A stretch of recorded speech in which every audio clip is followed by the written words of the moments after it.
A Wimbleway, a Wimbleway, a Wimbleway, a Wimbleway, a Wimbleway, a Wimbleway. On the ocean, the mighty ocean, top trumps does not count tonight. On the ocean, the mighty ocean, top trumps does not count tonight. No, top trumps does not count. Hello! Mon frigates, cruisers by another name. And this is Patreon 57. It is the 30th of June, not the 28th of June. Ah, well. And I am your friendly historian host, Dr. S. Clarke. Hope you're all well. Hello, everyone. And as the introduction went, no, top trumps does not count tonight. So anyone who's turning up and going, well, to be a cruiser, you have to have X number of cruise missiles, or X number of this, or X number of that, you're going to be sorely disappointed, and you're going to find out why. Because it's the same argument I run into every time someone goes, well, to be a proper warship, you have to be X, Y, or Z. Usually that means you have to be the first rank, best in everything. And the fact is, history just doesn't stand up on your side on that front. As a rule, in history, it goes, yes, we have first-rank ships. They are sometimes called battleships. They are sometimes very large cruisers. In the Age of Sail, they'd be called first and second rates, but the majority of the fleet was provided by the third rates and the fifth rates. So the third rates were the smallest of the ships of the line. Let's be honest, the fourth rates transitioned between the two, between that and the frigates. And it was the fifth and sixth rates who made up the majority of the frigates. You needed both. But no one wanted to fight, and no one wanted to just because you're a frigate, you do the cruising role. It doesn't mean, doesn't mean you're not a proper warship. But no, you do not rank in anywhere compared to some of the others. Bijan, you've been 13 months a member. Thank you. Right then. Hello, everyone. Let's start doing the hellos. Hello, Peter Dawson. Hello, Malga. Hello, Fluffy Research Assistant. It is raining outside, so you have joined me. Yeah, hello, John Shea.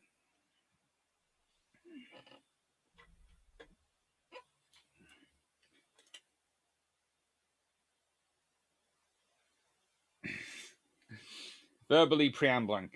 Yes, Bill Trump's episode 94 is fun. It did take me a while to get it through the joyous thing that is known as iTunes. Anyway, Brian499. When elected, I promised that my first act will be to construct a mighty battleship armed with 16-inch railguns and lasers. It shall be named the Butt Kicker, or words there to effect, 5000. Cute. Let's take our own British against all odds old history. Oh, great. Has 122 VLS. TCO, British old history, British TCO, the county class is 122. Yeah, they're cruisers. How frigates cruisers?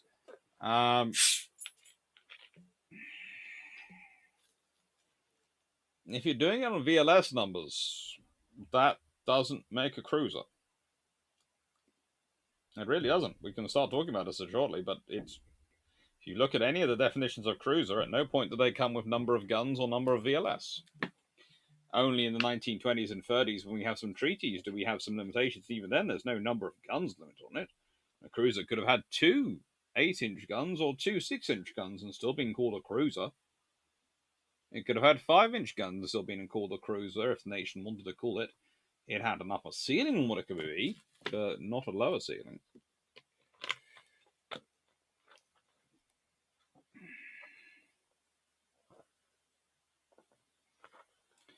Brian419. They fulfilled a mission traditionally performed by cruisers. Well, that's going to be the discussion point, isn't it? And the interesting long patrol, which has been recorded already, but it might be re-recorded after live. It all depends.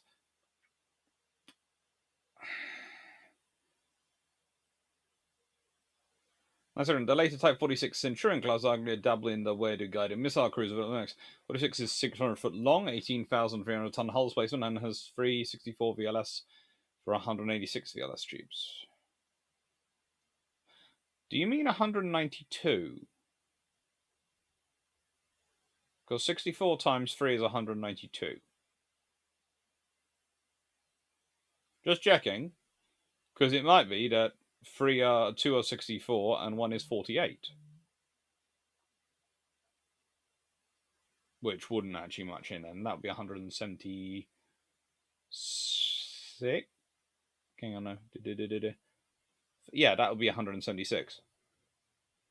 So is it 176 or 192? Just asking, because you put the figures out there. Hi, George Newman. Hi, Jack Ray. Hello, DG40. Hello, DH89. Hello, George Newman, Sean Mack, Paul Amos. Hello, Strub. Hello, Nene and Nene. X number of Toyota cruisers aboard. That would be an interesting one. Port from Chicago. Scout cruisers with triple expansion engines are a good deal. Repairs in Singapore and Aussie land being what they are. Yeah.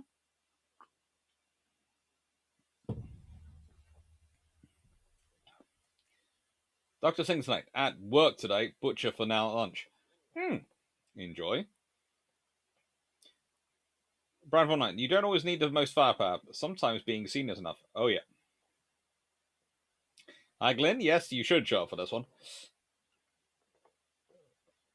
Come on, guys. Braisby, it's even cruising hot. Hello, Tanner Velica. Hello, Derp Squad. Hello, Colin Cameron. When I was walking along the embankment on Tuesday, I saw HMS-1 HQS Wellington. The sign said she was a destroyer. When I looked online, she's listed as a sloop. Which was she?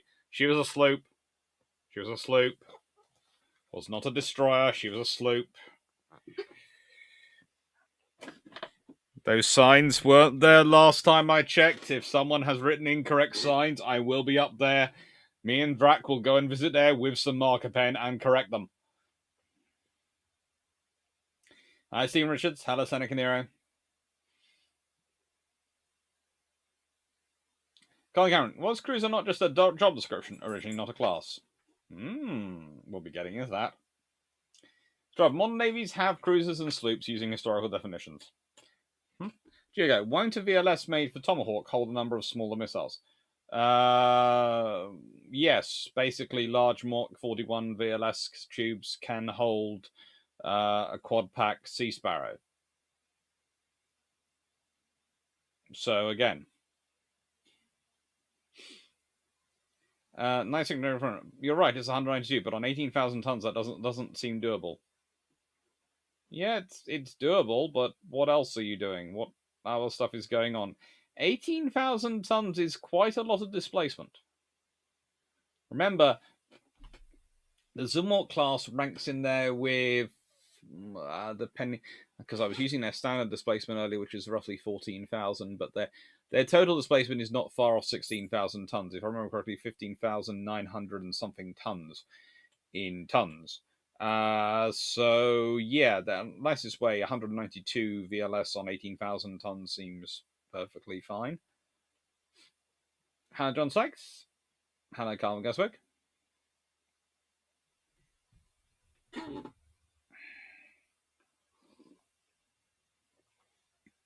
Hello, Paul Westwick.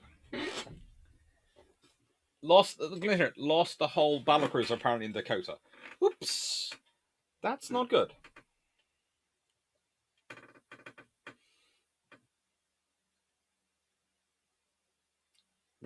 Correctional graffiti by professionals. It wouldn't be the first time. Trust me. So anyway, is a towed array sonar just towed behind the ship on a cable? Pretty much, but you do need some launching system and management system to go into it to make sure it's towed properly and is set at the correct depth. Would you class the Japanese Ibuki class and Tsuga class ships from the 1900s to be battle cruisers or large armored cruisers? Well, seeing as they're built pre-battle cruiser even being conceived, let alone the later types, they've got to be large armored cruisers. They might be they could be, you could call them pre-dreadnought, cruisers or something like that, but they are pre-dreadnought, so they cannot be, by definition. If the dreadnought battleship hasn't even appeared, you cannot, by definition, retroactively make something a battle cruiser. Because they didn't have even the concept of battle cruiser in mind when they were building it. They were just building a large cruiser. Cameron, the sign was metal and embedded into the stonework.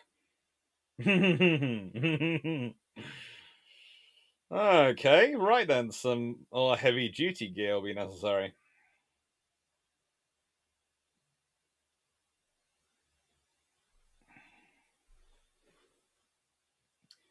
Literally, I still remember seeing a bunch of news articles referring to assorted 2000 Royal Canadian Navy warships as battleships.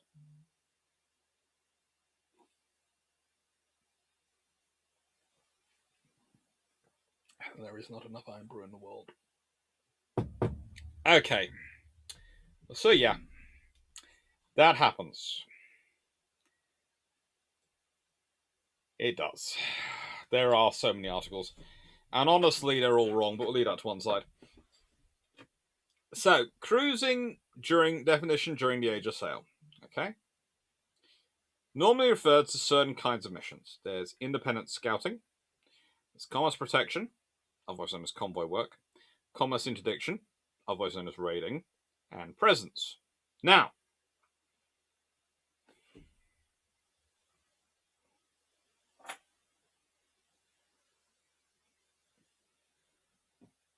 I'm not getting into the whole old history type 46 96381 the 6831. It's just it sounds feasible, but there's also something called a fire strike laser coming along, so that's completely off the world. Right, so independent scouting, commerce protection, commerce interdiction, and presence. Independent scouting, commerce protection, commerce interdiction, and presence. These are the 4 missions for which you have cruisers, or rather, your frigates mainly go a cruising. Normally, these roles were fulfilled by 4th, 5th, or 6th rate vessels. So, please note, first response to anyone who's going to who's going to comment on this, we're going, it cannot be a cruiser, it's not a first rate vessel. Cruising, as a function, was normally done by 4th, 5th, and 6th rate vessels. By definition, not first rate. Now, you can sit there and go, well, tech wise, they were first rate. Well, yes, they were, but they were first rate armed with 18 pounders when most of the first rates were wandering around armed with 32 and 24 pounders. They were armed with a single gun deck. Most of the first rates had 3. Most of the third rates had 2. Second rates would either have an extended two decks or a really shortened 3-decker. It's kind of weird. Second rate is that thing which works on paper as being a solution to a problem which doesn't exist. It's a little bit more money, you build a first rate. And I have had this discussion with people, and there are lots of people who bring up and start talking about a second rate and go, oh, well, really the Royal Navy preferred them because it's more efficient. And you go, no, they didn't. And they could build them all with 18 pounders and occasionally. But, these things happen. You experiment a lot with ships when you're building the sheer volume of ships the Royal Navy is building. A 74 ship of the line cruising alone was like a battlecruiser 1700s. Bishop, to an extent, yeah, that's correct.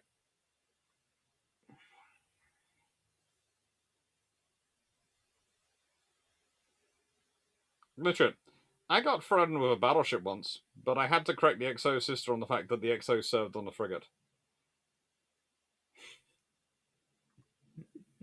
It works.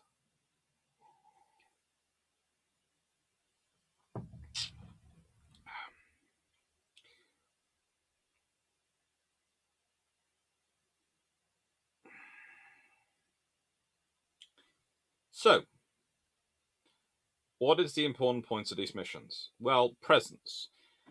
If you're ever reading, and including Wikipedia, many books, they do not concentrate on the presence mission. They forget it entirely.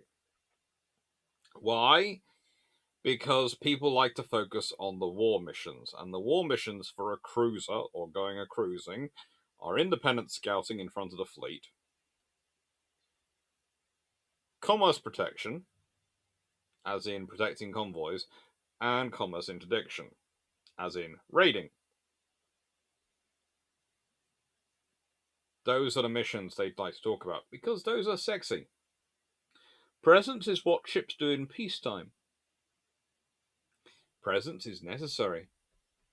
You don't want to have to maintain a vast fleet sailing around everywhere in the world in peacetime. It's expensive. You need to have a cost-effective ship which can show up, act as a demonstration that you can get there, act as a forward presence in the region to back up diplomatic efforts, and most importantly, host events to remind people of how professional and capable your force is, so they see it on the macro level, on the micro level, and expand it out to the macro level, i.e., they go from, well, this small ship looks very efficient, well crewed, well motivated crew. Imagine what one of their many, many times bigger cousins can do. Oh. Oh, indeed. Oh, very much indeed.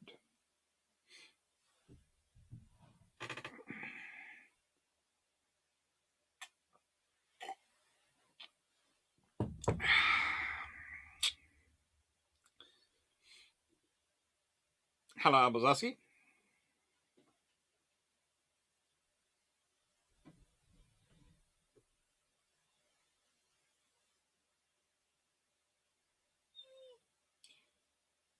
Bishop, there is an 1850s American political cartoon on Navy.com Corporation that has a poorly built US Navy ship designed to hunt British cruisers being towed back into port by friendly British cruisers.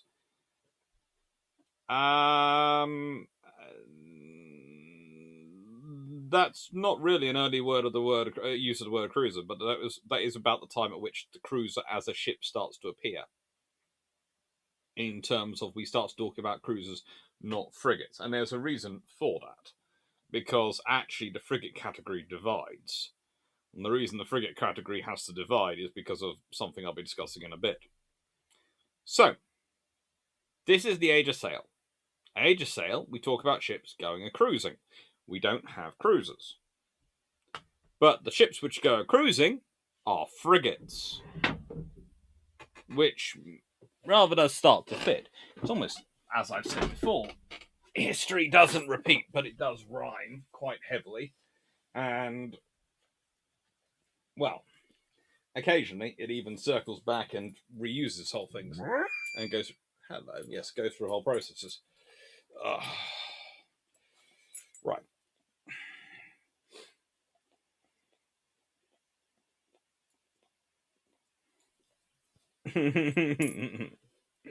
Oh.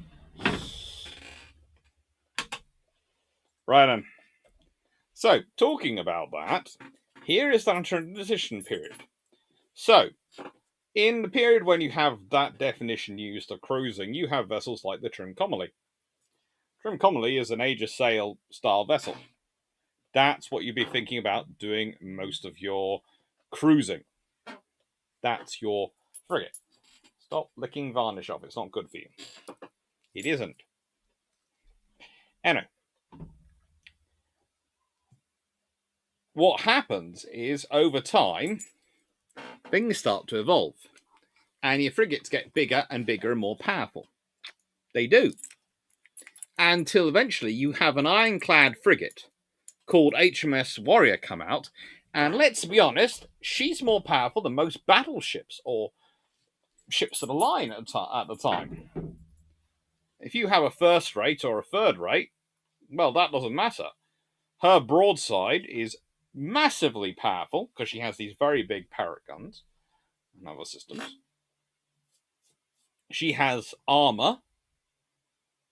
She has firepower. She has engines. She has maneuverability. She's called a frigate because she has a single deck of guns. But let's be honest, the frigate is now the battleship. Or at least the battle adjacent ship. Well, that's a problem, because traditionally your frigates have been your name for your smaller ships.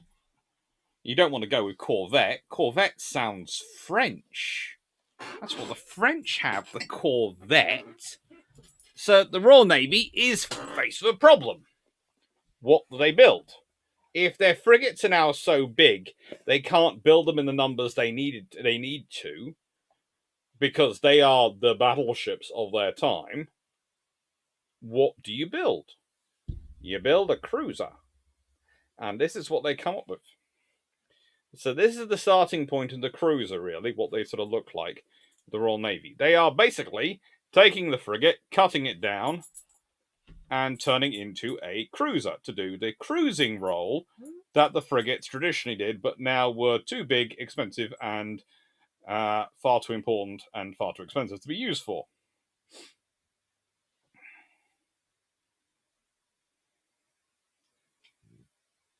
Glenn, I'm not really going to get involved in the conversation in the chat on you being threatened by one of your wife's bridesmaids with her brother's frigate. But I would point out that there is that old saying, keep your friends close and your enemies closer. So if she agreed to be the bridesmaid, that could well just be keeping you nice and close so she can make sure you don't hurt her friend.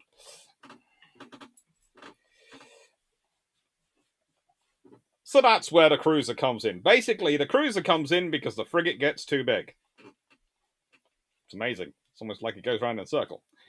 And then we have the various cruiser developments. You have, they sort of stay sort of broadly looking similar for quite a while, and then you have the Dreadnought era, and eventually you come to the C-class cruisers, which are pretty darn good ships, and they provide a consistent model for most navies for quite a period of time. And then you have the treaties and developments in the 1920s and 30s, and stop licking the varnish, it's not good for you. Sorry, talking to the fluffy research assistant there, who keeps licking varnish. He's had the haircut.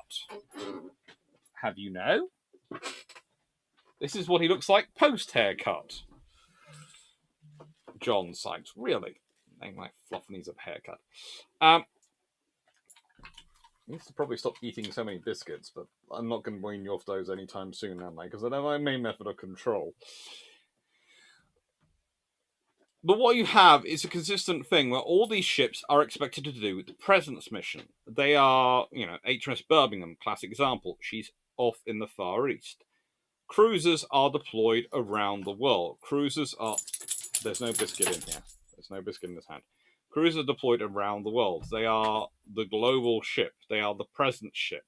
They are the ship which is showing the might of the nation around the world at a cost-effective price. Please note that.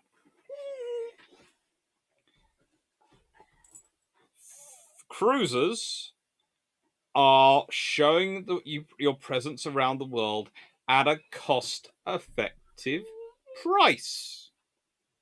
So again, they're not required to be the first rate of anything. Ooh, what's up? You want a biscuit? You think only having one biscuit was me being cruel? Are you doing mild forms of blackmail because you'll keep disrupting until I give you a biscuit, or are you going to keep getting? Are you going to get involved in the conversation?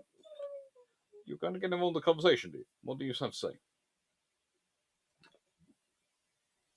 The looking cute might work for a cruiser. It doesn't work for you. I'm immune. Oh, you're doing that. The full paw on the arm reach as well. Okay. Because I'm a softie, and because you are cute.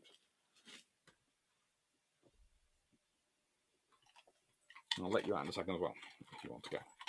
Just let it get drier. Now, so the whole point of these ships,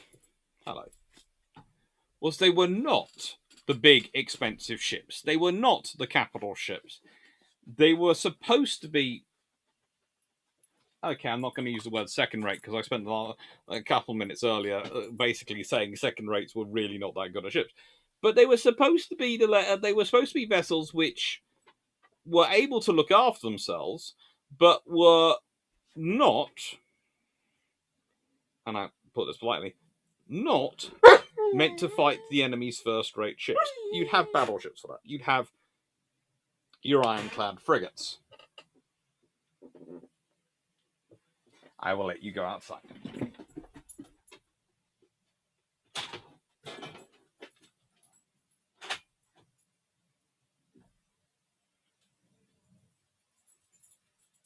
Behave yourself. Mm-hmm.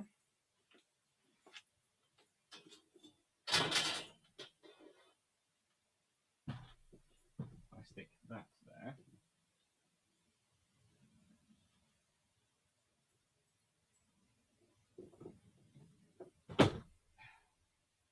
Sorry about this, everyone. Just using 4-5 to block open the door so that the Fluffy can get in and out as he wants.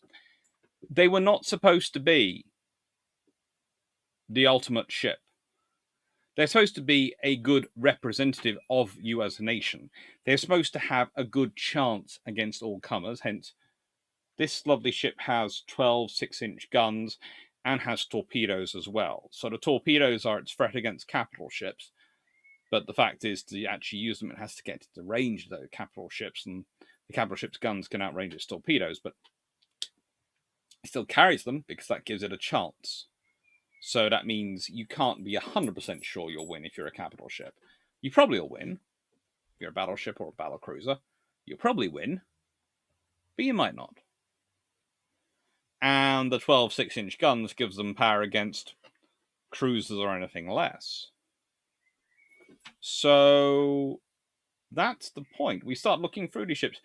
None of these ships are massively armed to take on the first-rate vessels. So an earlier discussion in the chat, Knight 6831 was bringing up, and I'm not pointing to you out as being picking on you, but it's a case of talking about the Tico class and going, it's got 122 VLS.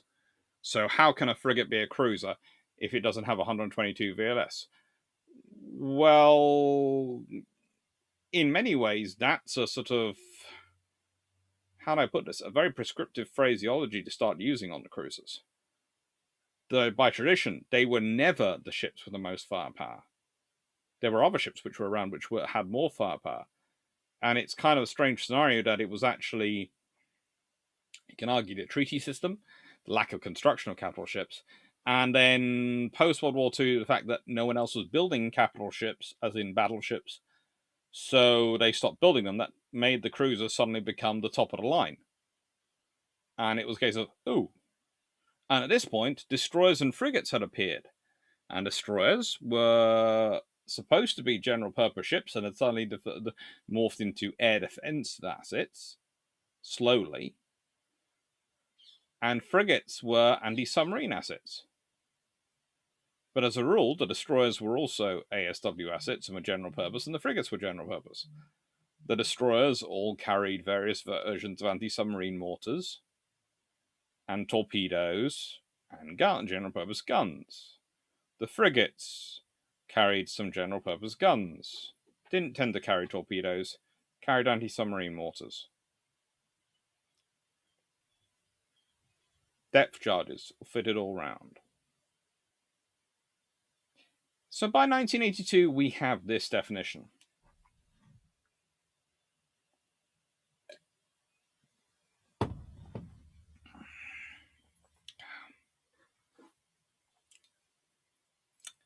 And this definition is Lord Hill Norton, and I have a great deal of respect for him. And I know how smart he is. However, I'm about to respond by spending the next 10 minutes picking this definition apart. So here it goes. The designation cruiser indicates her principal task, which has always been long-range patrolling. And from this requirement follows her chief attribute of endurance.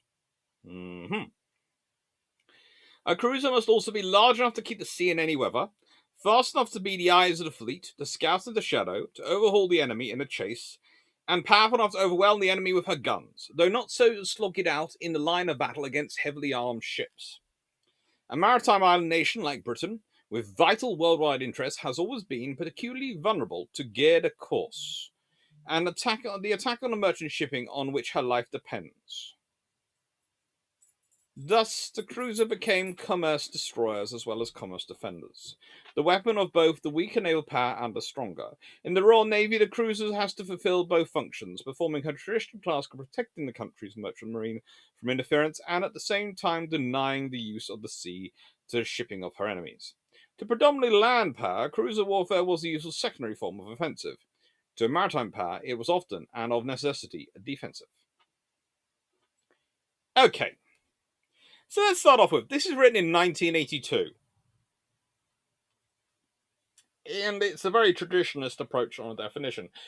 But it's also, and please don't take us the wrong way, the last and most recent definition, which does not spend its entire time wandering off into one of three things. Pointless buzzwords, over specificity of, well, it has to have this many VLS tubes in order to be a cruiser. Or, and this is more often than not, debates over what power supply it has. None of those really matter. Take care, Vision. Thank you for the super chat.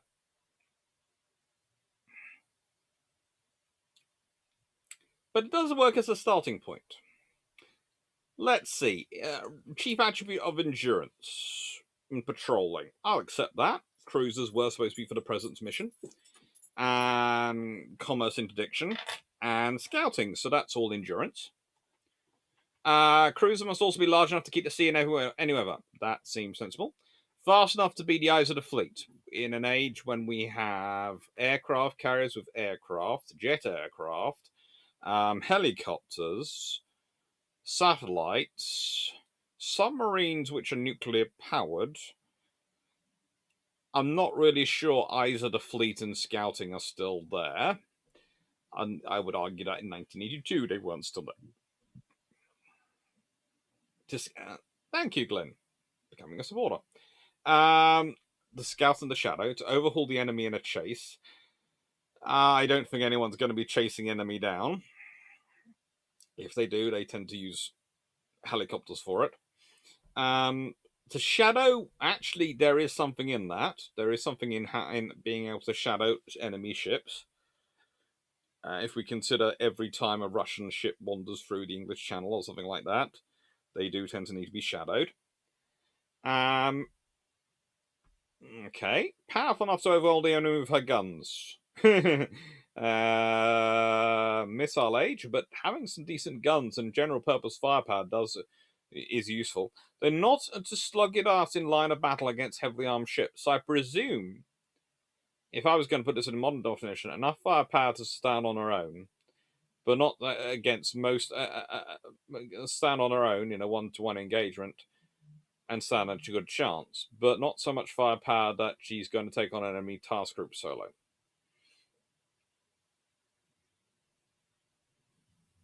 The rest rather makes sense.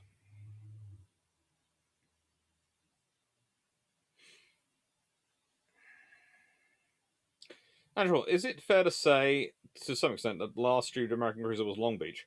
Even though successors follow a similar-ish role, they are far smaller. There is certainly an argument to be made for it.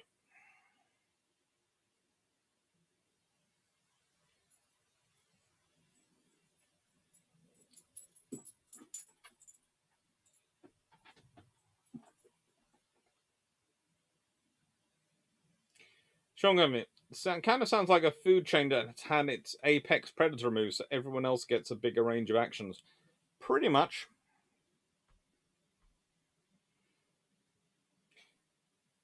Andrew, I would say true corvettes are basically morphed out of existence in terms of displacement versus role. Most corvettes and light frigates being closer to frigates, and the larger destroyers and larger frigates being closer to large destroyers and cruisers, depending on how many ships the nation in question can spare for a role. It gets interesting. That's right. AWACS has taken over the eyes of the fleet.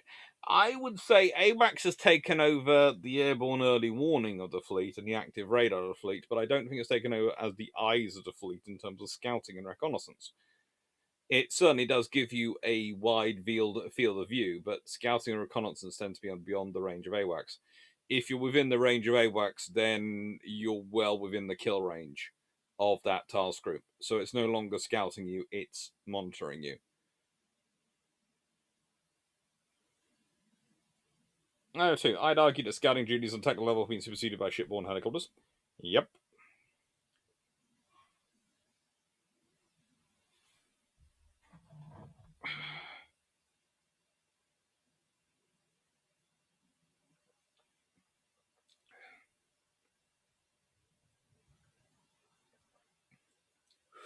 Downright. And overall, interesting, the USS Bainbridge, the Long Beach's companion nuclear powered vessel, was originally referred to as a frigate. Yeah, the Americans did have fun with some of their ship designations. And I think this has caused also a bit of prescription to enter things on what things are called. It's kind of like the treaty system all over again. We've got these prescriptions and we're going to stick to them.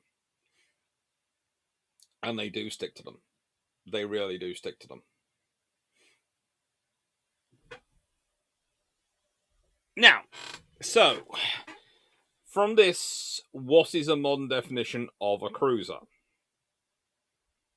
Well, I thought I'd give a starting out idea, but I think this question I'm going to ask at the end in the comments will be after you've watched all the video, will be to put down what you think an actual definition of a modern definition of a cruiser should be. Your opinion. So, I've put able to operate to an extent independently in the face of both natural and human threats. Now, why have I put to an extent? Because, again, I'm British, but also I'm an academic. I knew if I'm able to operate in the face of both both natural and human threats, someone go, well, what happens if they're taking on an entire task group? Well, then they're going to be snookered, aren't they? They can operate in the face of it, but they're going to get snookered by it. So it's to an extent independently, but if your enemy force is completely out of all proportion with sending a single ship there, then probably they're going to need a task group as well. But let's be honest, that doesn't mean they're not a cruiser. That just means, I don't know, there is something sensible going on in the world. Able to traverse the world. This is a pretty interesting requirement to have. But it does fit there.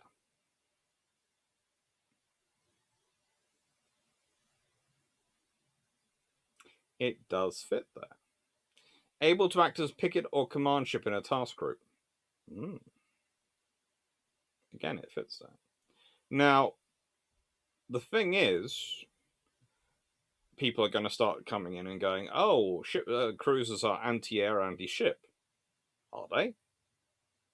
They tend to be anti-everything. But if they're anti-air and anti-ship, they must not carry an anti-submarine helicopter. But if they do, well, then they have a significant anti-submarine warfare capability, don't they? As a tradition, cruisers were the general purpose assets. When we start discussing the Type 83, we start thinking about, yes, it's got to be a multi-purpose vessel. Now, to be fair, the thing about a cruiser was by 1920s, it wasn't the one built in large numbers. They were all, to an extent, general purpose assets. In the 1920s and 30s, there was really not much of a specialism going on. You could say destroyers were orientated around their guns or their torpedoes, depending on how they designed their hull. That's fine, but they still had both guns and torpedoes, and they still had they all pretty much uniformly carried depth charges.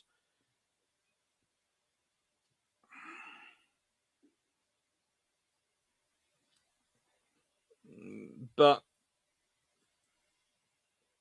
we would probably, most likely even, still consider a cruiser to be quite more numerous than a capital ship.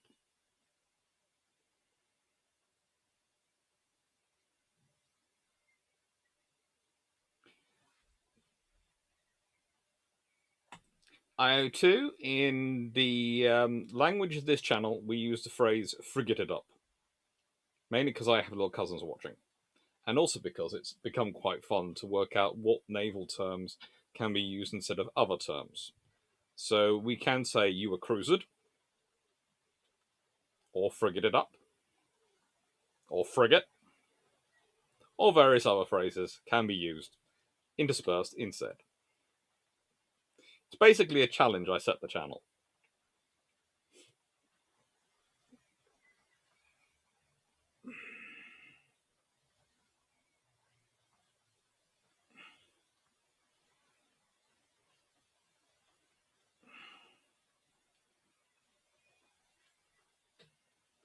Mainly because, again, my little cousins watch this, and my little cousins range in ages from, well, I think the youngest watching today is watching from, unfortunately, far away, and is 6, so happy birthday.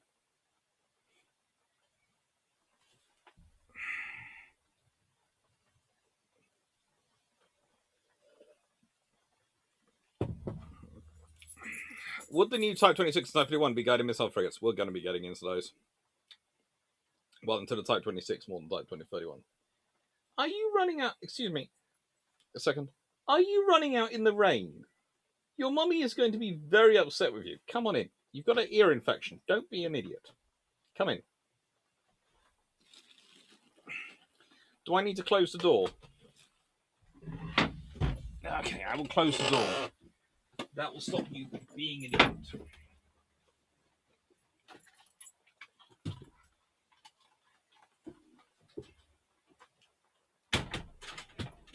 It's pouring with rain out there. You're a furball. Wet wool is not fun to be around. Go to sleep. Do you want my fleece to lie on or something? Because I'm not sure if I have a fleece around here. I do. Sorry.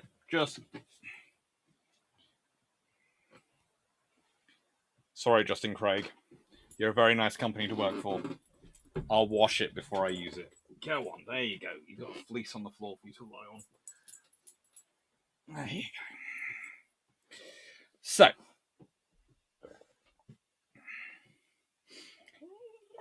No, you're not getting any more. If the Tico finds itself in HMS Hood situation, something has gone very frigating wrong. Yes. John Taff, for me, a cruiser should be a general purpose vessel capable of long range, independent, and task force actions with enough command and control facilities to submit and control a surface action group and be a flagship of an overall overseas squadron. That seems roughly sensible.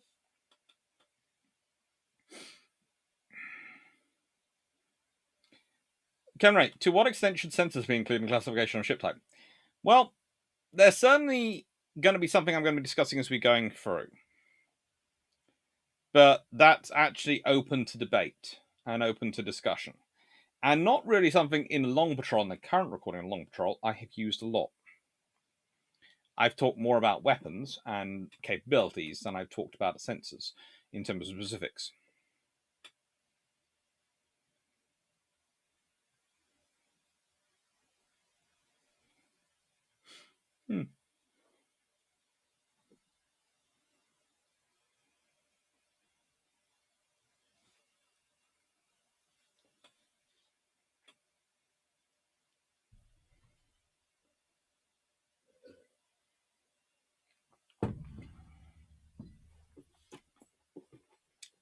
Well, let's see. If a cruiser doesn't have a helicopter, would that be a problem? I would argue for any warship to not have carry helicopter facilities would be a problem. I would argue that a helicopter is a very useful general purpose asset for anti-submarine warfare and all sorts of other things.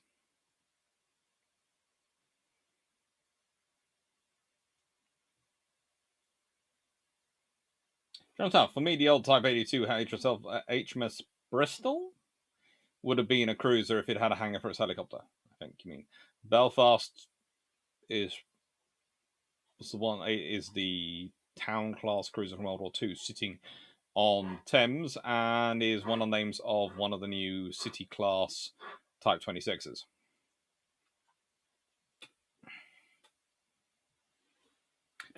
Although using naval terms in place of not so friendly words for the channel seems more created completely random from what I can recall. I've always used frigate, but it does seem to have come out more. The lack of a hangar is often an issue.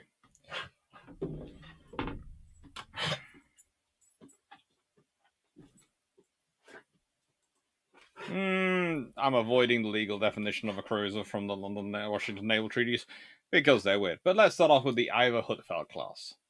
Now, here is your thing. Because, honestly, the Ivor Hutfeld class frigates, they're cool. They're really cool. They are really quite capable as well. And when I say really quite capable, I mean on 6,645 tons, fully loaded, they managed to pack in 32 Mark 41 VLS with up to 32 SM-2 surface-to-air missiles. They can carry 24 Mark 56 VLS, or theoretically even more than that, because their ESSM, which is what goes in the Mark 56 VLS, so their enhanced Sea Sparrows, they can have a 12-cell Mark 56 ESSM, or a 8-cell Harpoon launcher module, the Mark 141, in the same module. So, as a rule, they carry 8 to 16 Harpoons. And they also carry 24 ESSM. But they could, in theory, and if we expand this out, you'll see this vessel is toting the full load. They could, in theory, carry 32, well, with 8 in each launcher. They could carry 16 Harpoon, or even more. They could carry, well, they can carry usually between 8 and 16 Harpoon and roughly 24. So they could carry 32 Harpoon, or they could carry 48 ESSM. They can be configured, which is quite nice for their air defense role. They have two 76mm, which are pretty cool guns, and give you a good general purpose weapon system for basically doing the cruiser role. And they have also, hello, you are not blackmailing me, a Oricon Millennium 35mm naval revolver gun system, close weapon system. 35mm is a very good system. And they have torpedoes, and they carry a helicopter. And if we consider their air warfare system, well, we can't really be that rude about it, because their air warfare system is basically the same based on the Sanction class frigates of the German Navy, which are their latest, and the De7 Provincial class frigates of the Royal Naval Navy, which are all very good systems. So, yeah, this is a routing, toting, general purpose vessel. And notice I haven't used the Absalom class because, let's be honest, if the Absalom class, they automatically have a large number of capabilities included in them, which makes them definitely look like the cruiser role.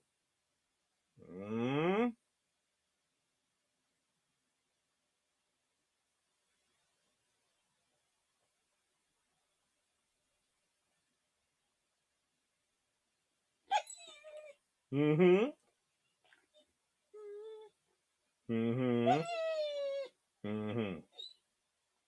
you. So, they are a very capable ship. And they're also, barring the Absalom class, pretty much the biggest ships which the Danish Navy has, and they're key to their being presence around the world.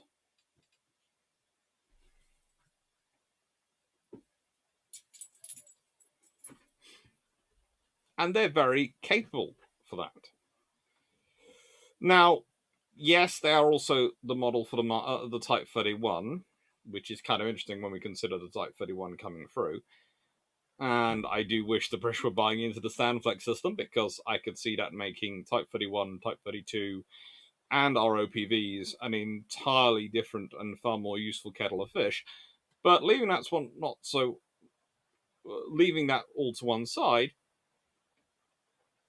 these ships definitely have got to be on the cruiser spectrum. Now, that's something which I'm going to be discussing as we go forward. But basically, the idea is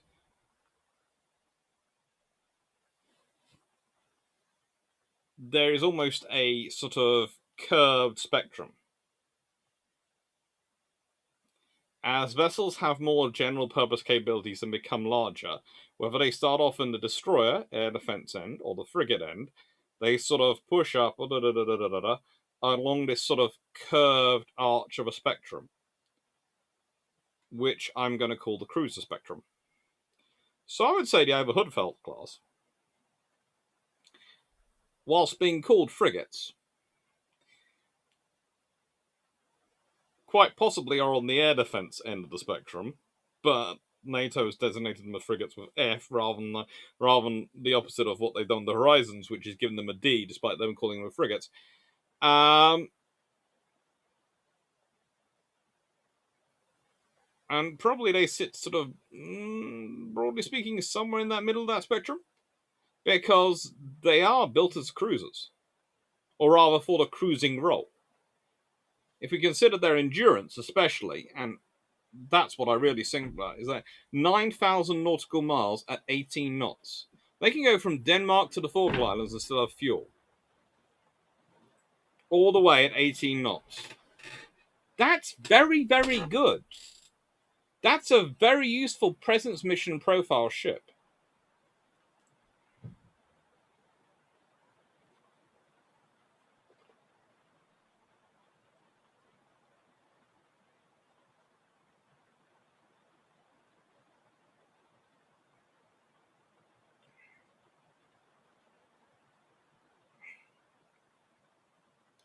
Cameron, okay, here's one. How does should fitted for not with fit into ship classification? You only ever count what it's fitted with, not what it's kitted for.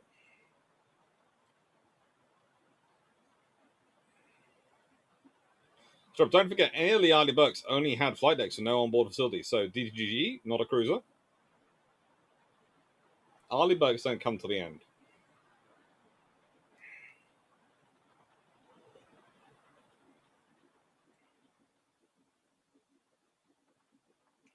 You know, U.S. Navy called the Bering Bridge a frigate, but labeled it a destroyer leader, then labeled it a cruiser.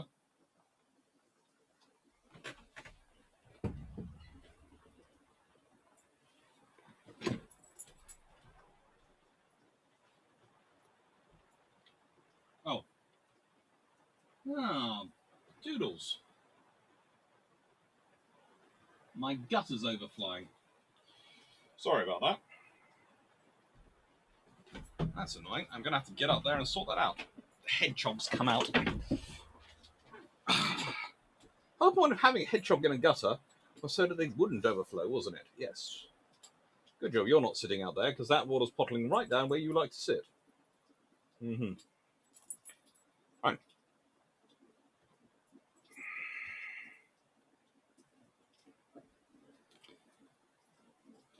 I was asking, just noticed the shadow of the helicopter from which photo I was taken right below the bridge. It does add an interesting dimension to the picture, doesn't it?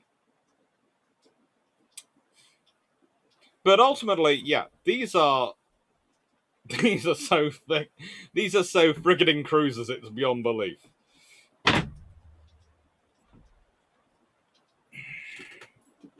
They are completely and utterly cruisers. That's their presence mission. They've got long range air and surface surveillance radar. They've got hull mounted sonar. They've got the full helicopter guidance and surveillance radar. They've got air surface and tracking guidance radar in the I band. They've got full tactical radar electronic and support measures, ESM systems. Yeah.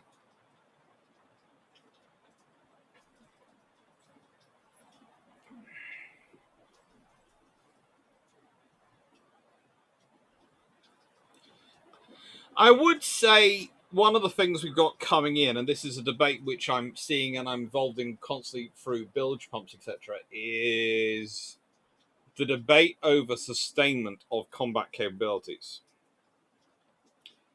Anyway, here's an interesting one that's coming up.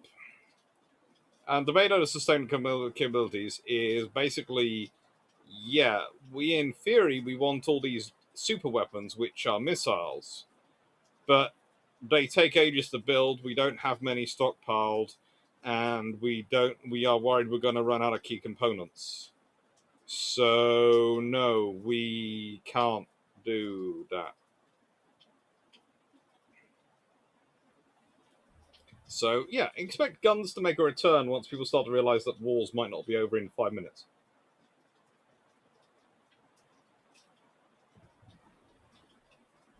Right. So the Frems.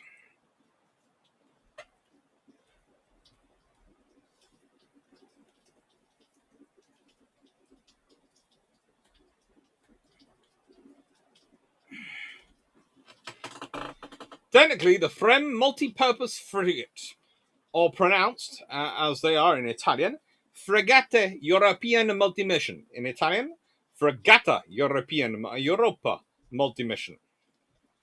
Basically, European multi-purpose frigate. Now, if you think the Type 26 family is fun to try and figure out, you ain't even seen nothing yet till you try to figure out the Frem family. The Frem family are... Well, originally, there were 59 vessels planned, which were going to be 17 for France, 10 for Italy, 1 for Morocco, 5 for Egypt, 20 for America, and 6 for Indonesia. France has cancelled 9 of theirs, and, well, honestly, I've split up the ships from the American ones, because you'll see why in a second.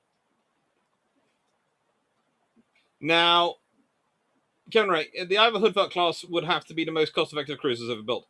I would say you always have to be careful about evaluating the costs of Danish ships because of the Stanflex system. The weapons modules, etc., are not included in the cost of the ships being built because the weapons modules are part of a pool of the Stanflex modules. It's very sensible, actually, for a light frigate navy and for a small navy, so honestly, I'd like it, and I'd love it to have been part of the Type 31 procurement program that the British got involved in Stanflex, because I felt it could be a very easy way of upgrading our having the ability to upgrade our OPVs and for the Type 32s, which come later, etc. But no, they decided not to get involved in it. Well, I can understand the cost would have been interesting to start off with, but I think it would have been sensible longer term.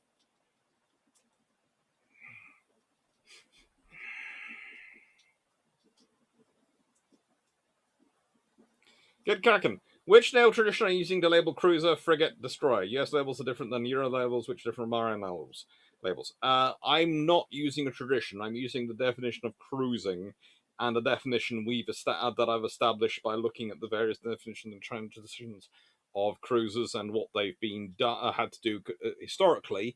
And I've basically produced a definition which is a modern definition based on those definitions, but transposed into modern times. So what they'd be. So, get cracking. That's what I'm doing. Jonathan, I think a lot of vessels are going to get their 20mm, 40mm Bofors and Oerlikons back as they can make a mess out of drones and economically viable exchange. Yeah, I can see the 40mm getting a lot of fun. There's a lot of people putting effort into. We're going to try and make the 30mm into the new 40. And you sit there and go, well, unless you've changed the technology rapidly in terms of cost effectiveness, there's a reason why we ended up shrinking the technology down to a 40mm smart shell, not a 30mm smart shell. We have been trying that for the last 20 years. The idea you're going to suddenly crack that idea would be amazing, but it's going to be the reason you haven't is because it's cost prohibitive once you try and make things that small.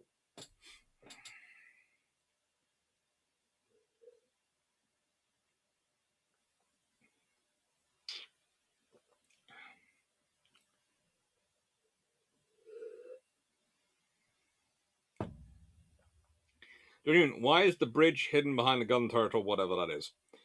That is a gun turret. So, okay, this is the point at which things get interesting. The French one is 142 meters long. The Italian one is 144.6 meters long. The French one, despite being is 6,000 tons fully display fully loaded. The Italian one is 6,700 tons. France's is a beam of 20 meters. Italy's is a beam of 19.7 meters. France's has a draft of 7.6 meters. Italy's 8.7 meters.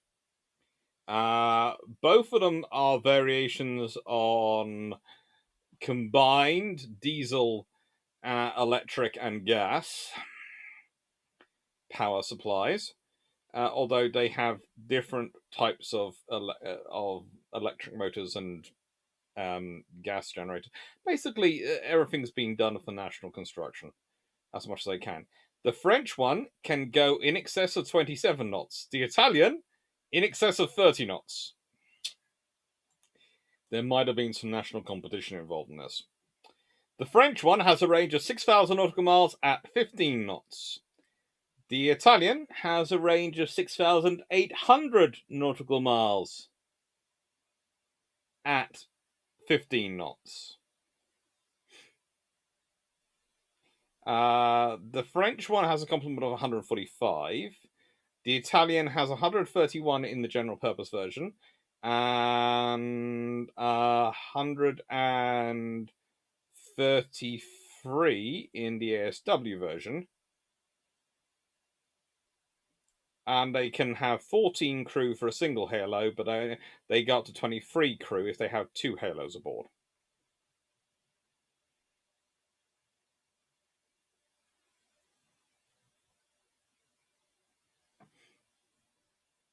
Take care, Calm goes quick.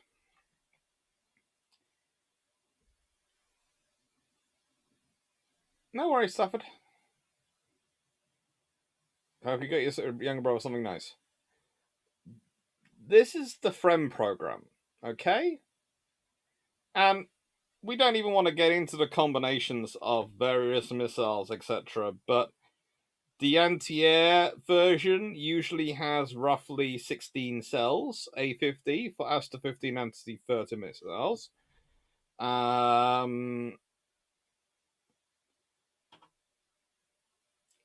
ESW version is similarly fitted out.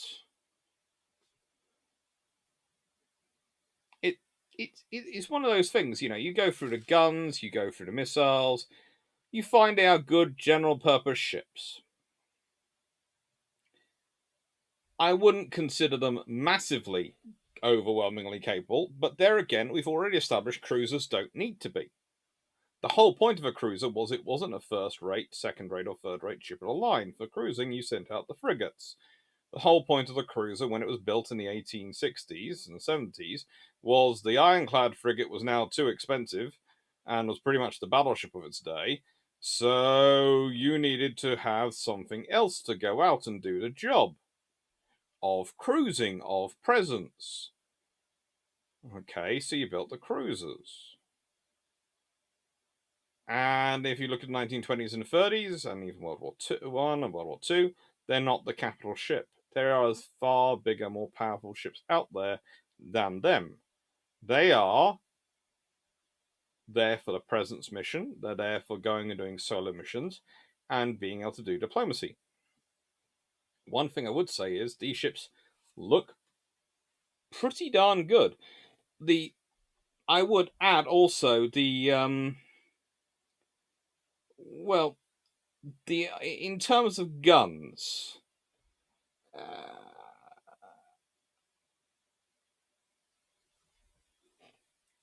the Italians are sort of interesting in that they have either 2 Ottomalera 76mm David Thrakes guns. That's the ASW variant.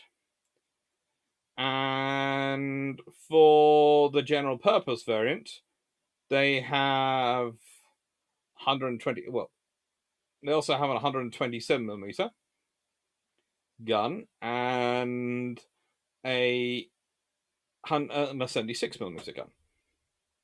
So for the ASW variant, they carry 2 76. For general purpose, it's at 127mm and the 76.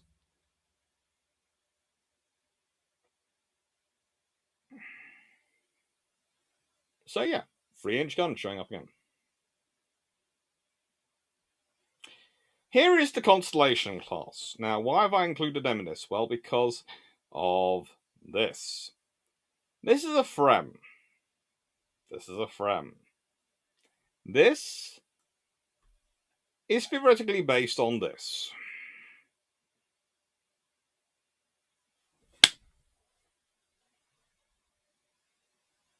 Sorry, moth.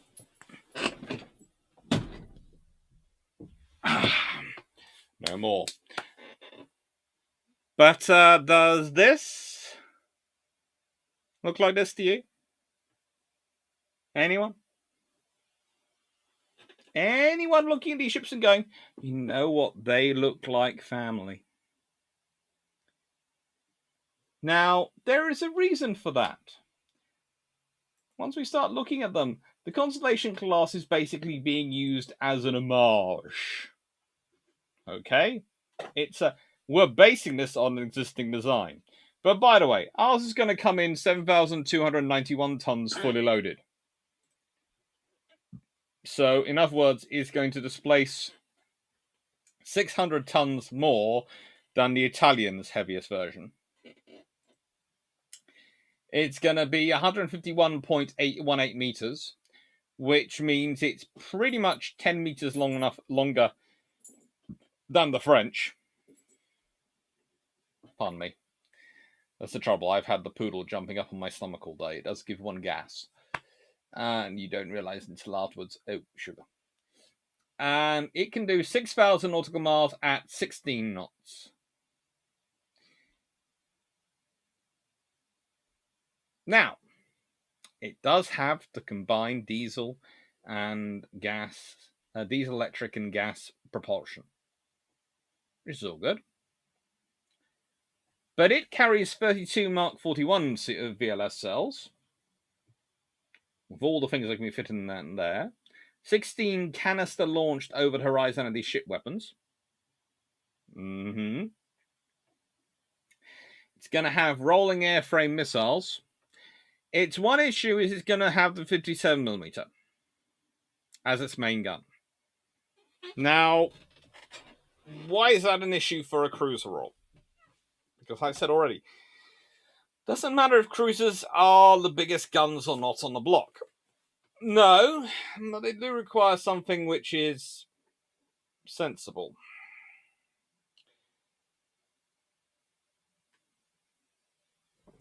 It's like this. When they were refitting HMCS Hyder, you could make a case for changing all of her guns to 3-inch 50s. It would make sense. The most effective air defense gun on the block at the time. But instead, they just shifted the X mount.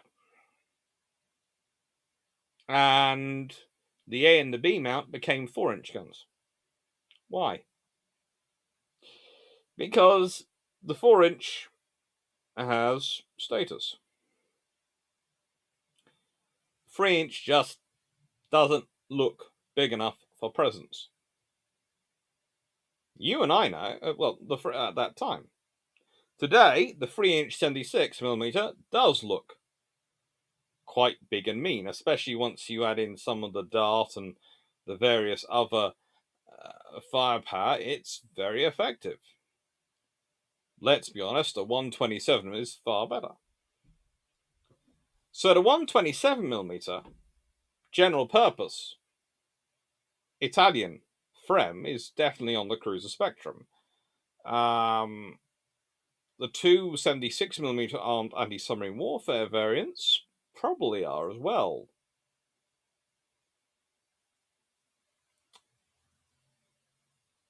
And I've said already, it doesn't matter the number of guns, but it does matter for the presence mission what it looks like. This is why your cruisers had to look mean and powerful. They didn't necessarily have to be that powerful. Everyone might know their guns compared to a battleship don't match up, but they had to look. Spit and polish was always important when a cruiser was doing presence mission. Doesn't matter if it's age of sail or anything. Your captains had to realize that when they were going in showing the flag, they had to make the ship look good. And they would balance needs of the two. So often they would make sure they would tack slowly when sailing in, which would give them, if they needed time to do some repairs, so they would look good when going into a foreign port. They wouldn't just sail in unless they had to.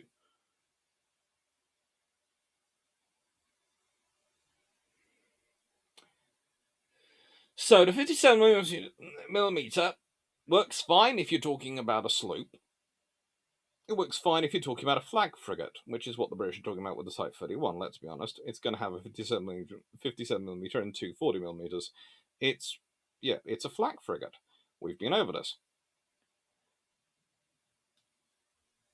But for a frigate which is going to be doing cruiser duties,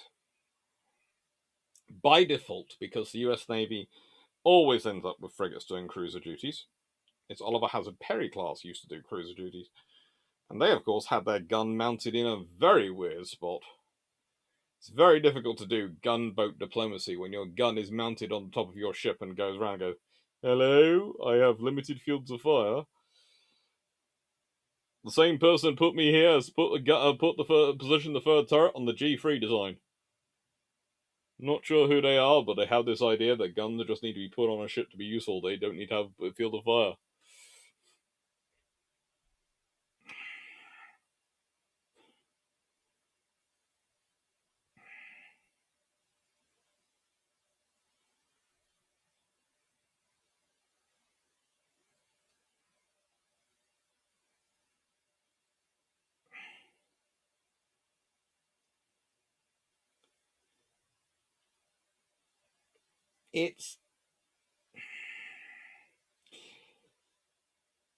They've got a useful good sensors, and one of the things you also have to remember with these ships is often,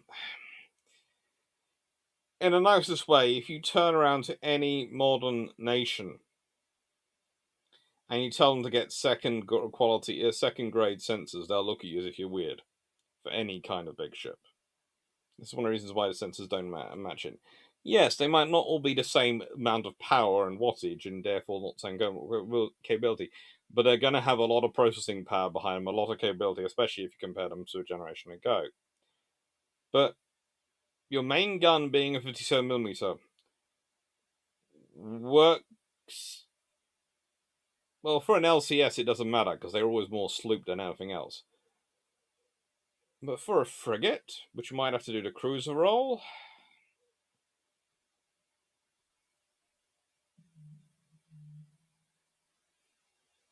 I'm just not sure it matches in.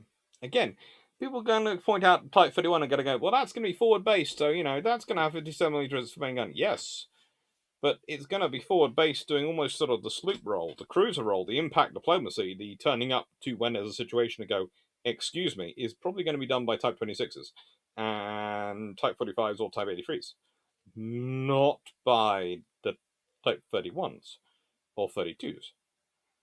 That's not going to be their mission. They don't have the crew for that level of diplomacy for starters.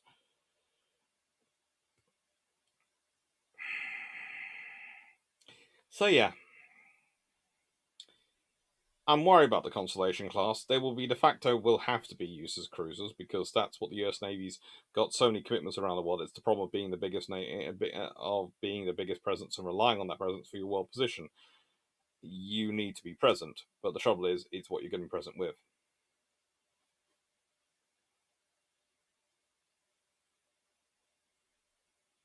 Mako Jag. UGB. Should ship clarification be a manufacturing called by the role, i.e. AW, ASW vessel, and ASUW vessel? No, because that's also almost what we started and what we've got into this mess. Basically, when it's ASW orientated, it's a frigate. When it's anti-air warfare orientated, it's a destroyer. And when it's general purpose, it's whatever you call or feel like calling it. It theoretically should be cruiser. People don't like the name cruiser.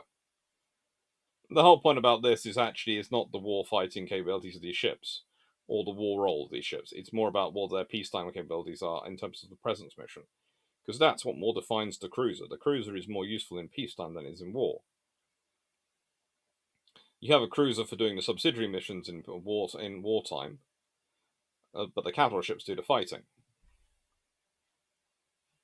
But in peacetime, it's the cruisers very much which take the lead.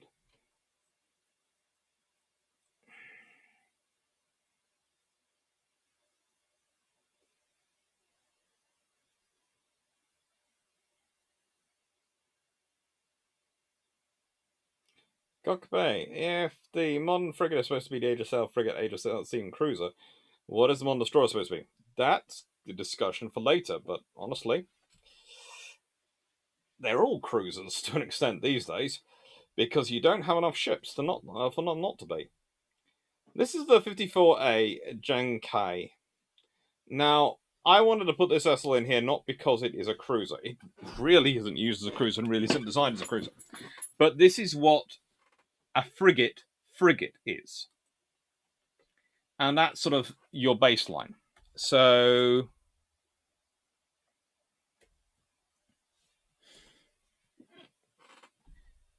I like these ships.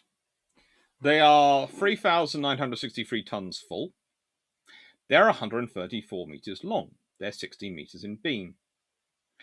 They're capable of doing a top speed of 27 knots. They have a range of 3,800 nautical miles at 18 knots. They carry various radars, towed array sonars, and a 32-cell VLS for surface-to-air missiles and anti-submarine rockets. Well, they carry an anti-submarine rocket launcher, actually, and they carry various anti-ship missiles. They carry a 76mm dual-purpose gun. Seems to be rather popular, the 3-inch gun, doesn't it? They carry two 7-barreled 30mm close-in weapon systems, and some anti-submarine warfare torpedo launchers, and lots of torpedoes, and they carry a helicopter. And here is the thing. The Chinese seem to be planning 50, and they've already built about 30 of them.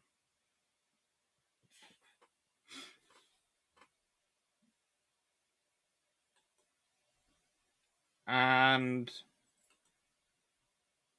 they have meeting room facilities aboard them, which is one of the reasons why I've included them in this. Because of that meeting room facility, because of the ability to have host events aboard and have discussions. So they do have some cruising function in that one. But really, honestly, they are frigates. They are being built in numbers. The Chinese have a large number of destroyers, which step up into the cruiser role. And of course, they have the Type 55s as well, which pretty much are cruisers by any definition of mark.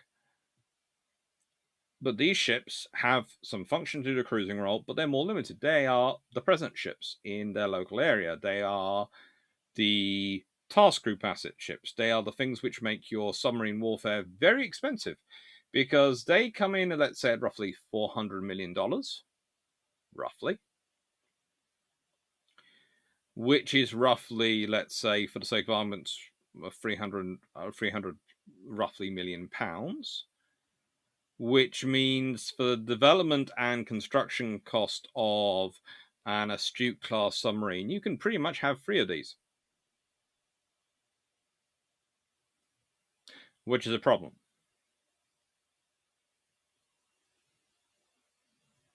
It definitely is a problem because it starts to have an impact on your operations if you're a submarine, because they have a lot of these. And the question is, do you take it out with your torpedo, expose your position, and therefore not get the bigger target, sexier target, which you're after, the carrier or whatever? Or do you try and get around it? And maybe it has good tech or doesn't have good tech, but it can certainly fill up the sea with a lot of active noise if it goes active. This is one of the things we often talk about. We often talk about passive and presuming our opponents are going to be hunting on passive, and that's what we have to deal with. But there's also the chance that your opponent just goes, frigate it. There is no way our passive gear is going to work in these waters.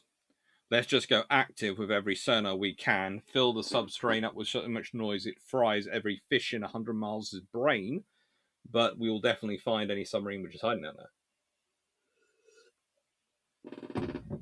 Take care, George Human. Good luck with your fluffy research assistant. In which case, you've got lots of these, and you can put a lot of that noise in the water. But they are good frigates. That's good. They're building 50 of them. How many of them can they maintain? Well, it'd be very silly to presume they can't maintain them all in service, because there is one country which has been building infrastructure, and that is China. But also there's the question of, are they intending on maintaining them all in service, or are they intending to replace them with the next ones? Because remember, we're talking about the Type 54A. Remember the Type 55, that's got the A, B, C, D, all those variants. So expect there to be a B, a C, and a D at some point. If they build 50 of all of them, they probably won't keep all 200 in service, but you can guarantee the ones they do keep in service will work. And don't ever fall into the trap of presuming your opponent is less capable than you are. That is the most stupid thing anyone can do. If in doubt, prove they are as smart, presume they are as smart and as capable as you are. Unless you are 100% absolutely sure after having won the battle and won the war against them that they were not, always act on the assumption they are. Because if you're proven wrong and they're less capable, you win easy. If you're proven right, you're prepared for it. If you're proven wrong and they're actually more capable than you, then you're better prepared for it than if then you're not going to be wiped with the floor with if you presume they're less capable than you and then have a nasty surprise. Because the odds are, and this is the reality of every major conflict we've ever seen, your opponent will be less capable than you in some areas, more capable than you in other areas. And it'll even out to be, broadly speaking, as capable as you are.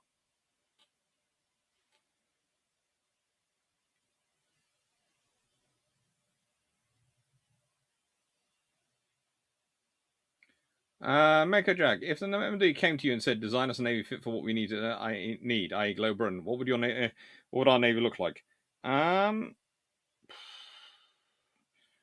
Probably I'd be using the biggest hull variant of the Type 26, and I'd pump out those, and then there's a design paper me and Drac are working on, Drac Naval, from the YouTube channel, the same name, are working on, of a Type 83.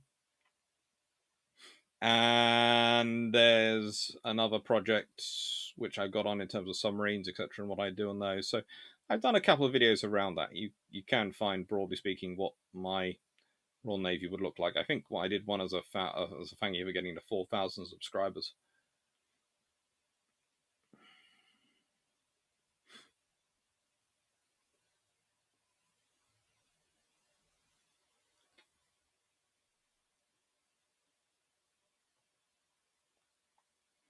Andrew, no, the Type 52 has A, B, and C subvariants. The Type 55 are the ones which are quite close to the cruiser.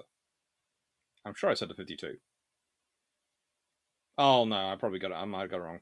But although the 55 does have, I think, the A and B already. But no, 52 has the A, B, C, and D. Sorry.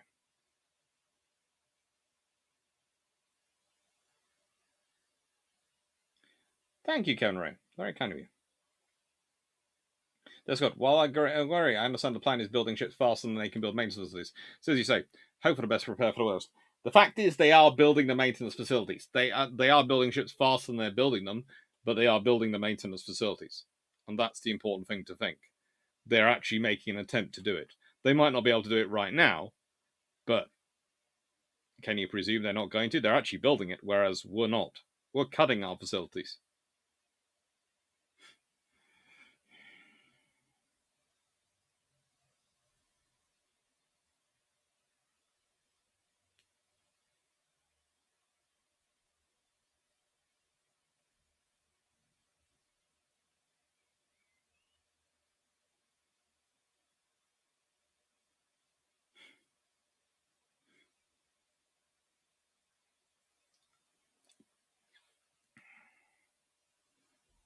So, Type 54A, Jinkai 2. And remember, there was a Type 54 as well before that. So, that's in 2 variants. Now, the Fridtjof Nansen class. Now, these, of course, are the Norwegian ones. And they're interesting because, to be honest, frankly, Norway was almost shameless in wanting a whole range of capabilities, but they don't have much of any of those capabilities. So they have between 1 to 2, 8 cell Mark 41 VLS. So they have 8 to 16 Mark 41 VLS cells with 32 to 64 enhanced Sea Sparrows in them. They have naval strike missiles, 8 of them. They have torpedo tubes for Stingray torpedoes. And yes, that is the British acoustic homing lightweight torpedo. The Stingray is the British one. They carry depth charges. They have a 76mm Otto Malera super rapid gun. And they have some Browning machine guns, M3 machine guns, and some long-range acoustic devices. Plus, they carry a medium-sized ASW helicopter. Specifically, that's what they talk about themselves carrying. Now, the Helga Ingstrid was, of course, lost after colliding with a merchant ship, but she'd also been a vessel which had joined the Absalon-class vessel Esben Schnær in being sent to the Syrian port of Lakia to escort the Norwegian-registered Roro, Tycho, and the Danish cargo ship Ark Tura when they transported Syrian chemical weapons to Italy, where those were handed over to the USN for destruction in international waters. So they've had a very interesting career. Their main problem with being cruisers is rather like the Type 54As, they are very short-legged. 4,500 nautical miles at 16 knots. The 54A, well, yeah, that's even more interesting. Which really is a bit of a limiting. So, yes, they are definitely cruisers in terms of their being quite general purpose assets. They have actually got some air defense missiles. Admittedly, they're point defense, but they still have them, so they're able to represent a threat to aircraft and defend themselves against that. They have strike missiles for dealing with surface threats, and they have their gun, which can deal with many things.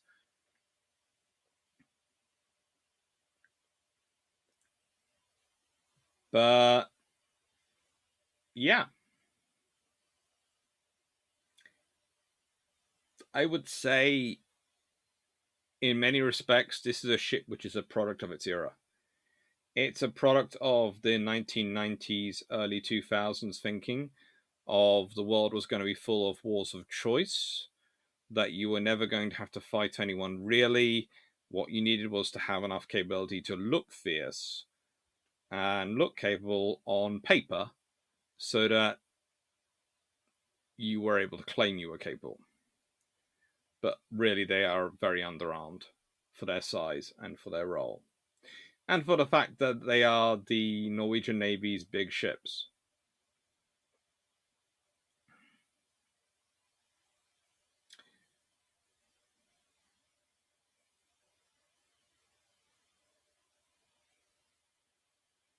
Correct. Yeah. Current armed ship class names confuse me too.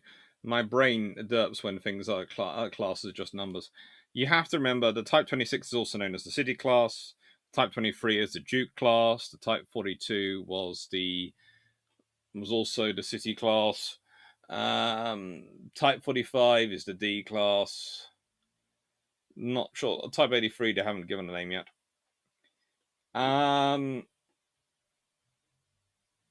Cosmos, do you have any idea what naval historical precedent the plan is working from overall? I would say read Gorshkov. So far, most of the time when I want to predict what I think the People's Liberation Army Navy are going to do, I basically base my idea of Gorshkov and his writings, which are still core teaching at the Chinese Naval Academy, as far as we know. And I find Gorshkov combined with a little bit of Mahan and a little bit of Corbett tends to allow me to be within the ballpark of what they end up doing. I never claim to be 100% right on anything, but it's basically a case of I can be within the ballpark.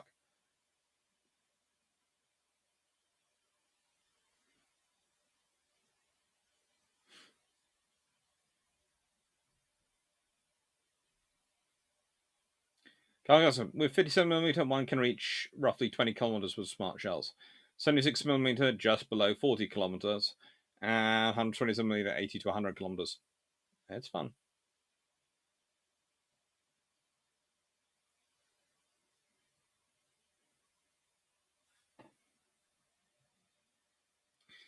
Jan Eric Smith. The problem in the European part of the West is we are trying to keep nationalized shipyards producing on level of a manufacturer of the 18th century. We need one design per class for all the EU. That's always a nice theory, but the reality is that's not going to work because a navy which is operating in the Baltic has very different requirements to a fleet which is primarily operating in the Mediterranean to a fleet which is primarily operating seeking global operations and global reach. They're going to produce very different ships and very different task groups. I whenever I get to the unified theory for Europe, I get into a lot of trouble because I start to go, well, that doesn't really work because the French alone would need at least two different types of navies. Because the ships you build for operating Mediterranean primarily, and the ships you build for operating Prime Atlantic, would be very different in terms of their size and cost. Uh, so yes, on paper you could do that, but actually, what's more expensive is not the ships, and this is the real cost we're going to do. What's more expensive is the system. So you actually, what you need is a European. If you want to do it European and want to do it a European route, you need a European air defense missile system, a surface to air missile system. You need a European gun system. You need a European radar system, and you need all sorts of these European systems, which you can pick off the various variations for your own domestic yard to produce in terms of the ship configuration you want. Because the hull, the engines, etc., that all can be tailored to your needs, range, fit, size. But it's the other systems which are the expensive bit. So every time someone goes, I want to build a standardized design, if you consider the Horizon frigate project, that broke down because whilst they could agree on the surface to air missile, they could agree on the radars, they could agree on all the electronics, all the bits which are really expensive. They couldn't agree on the requirements for the hull, and they couldn't agree on the requirements for the range and the engines and those things. Well, honestly, the Horizon frigate project should never have included those things. It should all be in case of you will build those to your own needs. These are the expensive bits. Develop them jointly together. So, the moment you start to go, I'm going to build this and I'm going to standardize it, you are already in trouble. The moment you're going, I want to build a Corvette. No, you don't. What you want to do is go, you build whatever ships you want, but here's the European pool of air defense radars, of air defense missiles, of guns, etc. This is the design programs we're building. Which variant of this would you like? Oh, I'll take that. I'll take that. I'll take that. And then you standardize all the expensive bits because the expensive bits is not that steel hull. It's not the shaping of the hull and all that stuff. No, that's not expensive. The stuff which is expensive is the stuff which goes in it. It's the computers, it's the programming, it's the sensors, it's the missiles. That's all the really expensive stuff. So you want to standardize things, those are what you need to standardize because the logistics, again, it doesn't matter what the hull shape is. What matters is, are we using standardized engines? Yes, fine, different variations of them. Okay, doesn't matter, but they're standardized, so I can use the same logistics to support it, and they come from, broadly speaking, have the same parts.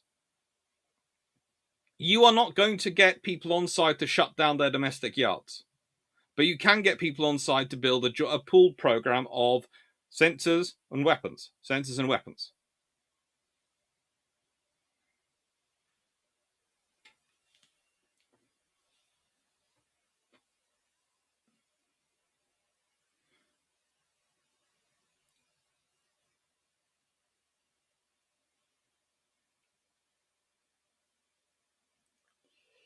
Um,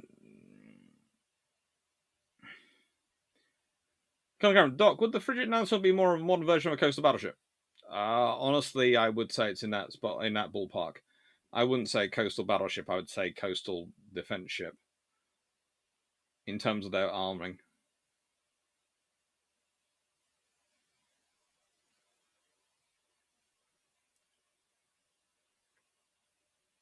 I wonder how the ramjet rounds currently under development will impact the range bands for large naval guns.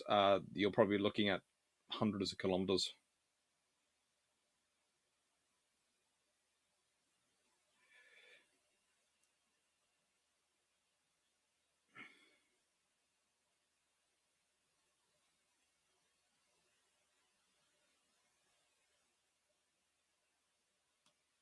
This one. That sounds like a great theory. Now get the politicians to agree which countries get to design, build, and sell which items they go in the pool. That's the thing. In the nicest way, when it's programming of software, you can spread that around. Use the same trick the US defense corporations use. When it comes to the software of these things, they have coders all around the country. They have different, each one gets a part. You can do that quite easily. And so Mac, those systems are also the most sensitive to your tech base, and they are what can most effectively benefit from economy of scale. Yep.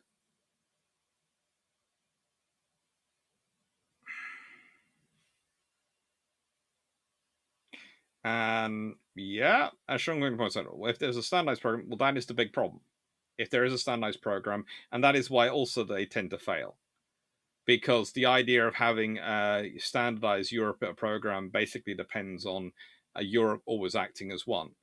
And as has been shown in pretty much every diplomatic incident that's ever happened, there is a theory of Europe acting as one, and there is a reality. And it's current Ukraine has been a classic example, where frankly, yeah, the independent nation states are doing exactly what they want, and no more, no less. And Europe can talk the game. It's a case of you. It's a nice in theory, and it's a great. It's an idea in theory, and but in practice, it's not going to happen. And it's kind of like the least current ideas for upgrading the 2.5%. If that happens, it'll be good. But what will that 2.5% include? Will it include pensions?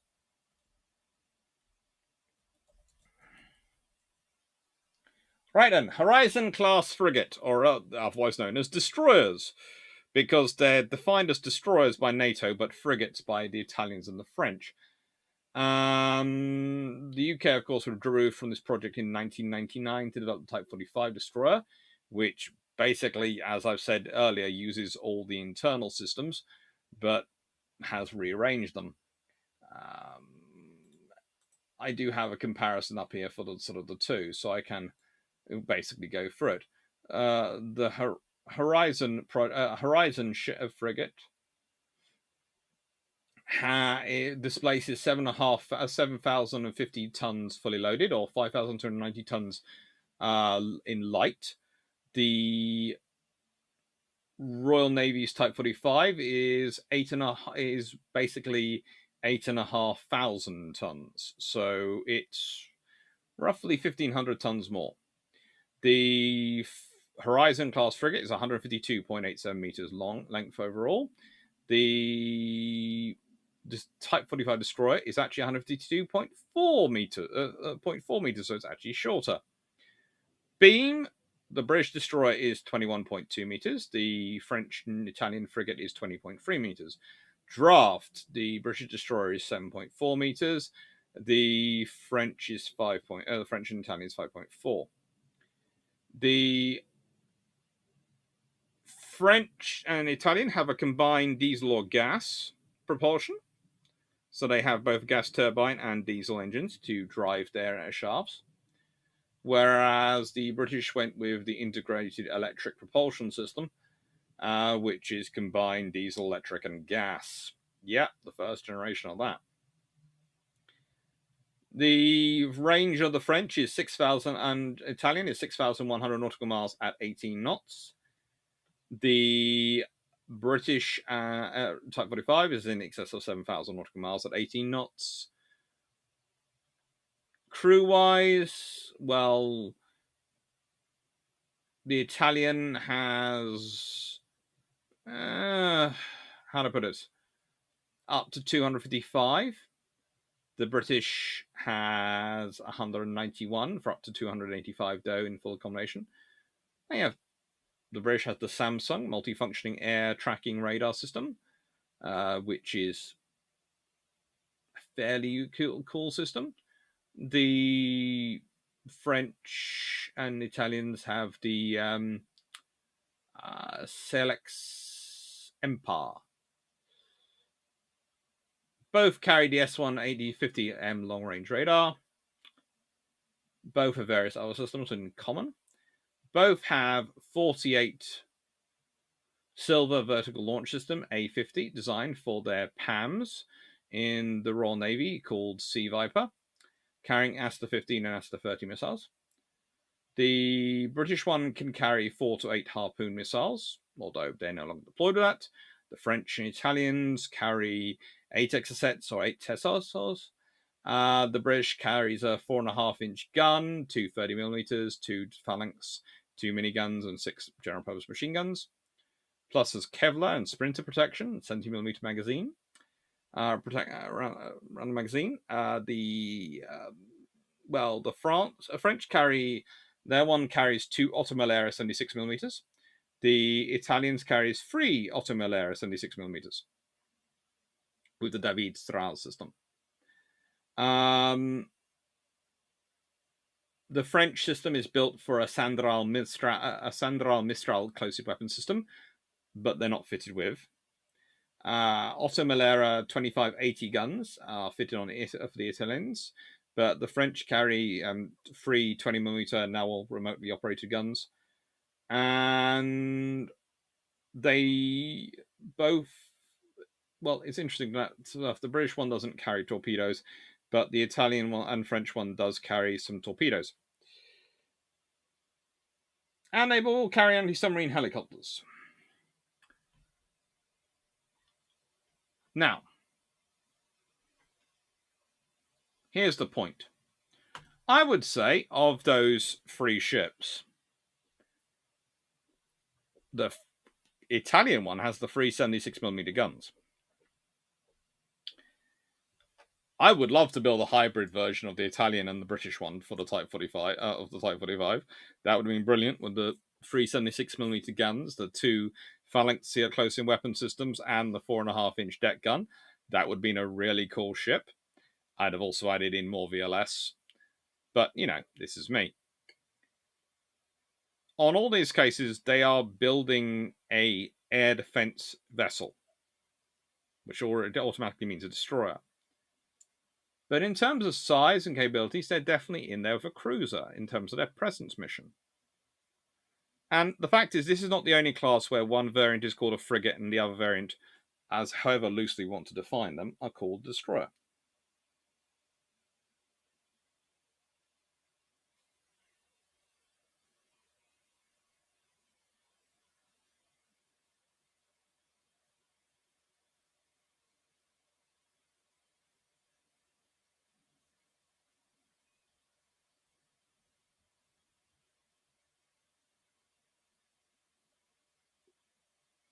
I was like, there is no chance for any standardized European program in any shape or form.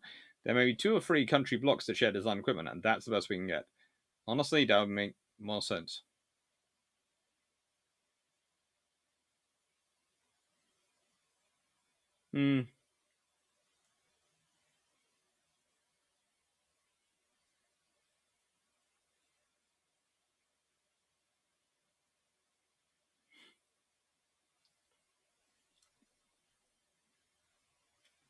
Because look, 96831, you're talking about the whole problem with the Horizon frigate project, and the reason for was, as I was discussing earlier, it falls apart because they have fundamentally different concepts of operations. The British are planning on building 6, or actually at that time when they were talking about it, were building 9 to 12. And the plan was for these to be globally operating ships, which would go everywhere with various task groups and would be critical assets for the Royal Navy going forward for the next 30-odd years. For the French, they needed some escorts for the Charles de Gaulle. And for the Italians, they were basically looking at something as an extra addition to their force structure to give them slightly more capability when they were considering getting involved in various operations. So for the Italians, it was their starter into what has been their modern frigate program. It was a good design for it. And we were considering the French had led to the Frem, which is a good thing. For the French, they didn't need more than two, so they could afford to be what they needed to be. And they're supposed to hang around with a nuclear carrier and basically give it its air defense escort, its primary air defense escort, which is what they do. If you look at Charles de Gaulle, as a rule, it deploys with a Horizon-class frigate as its primary escort.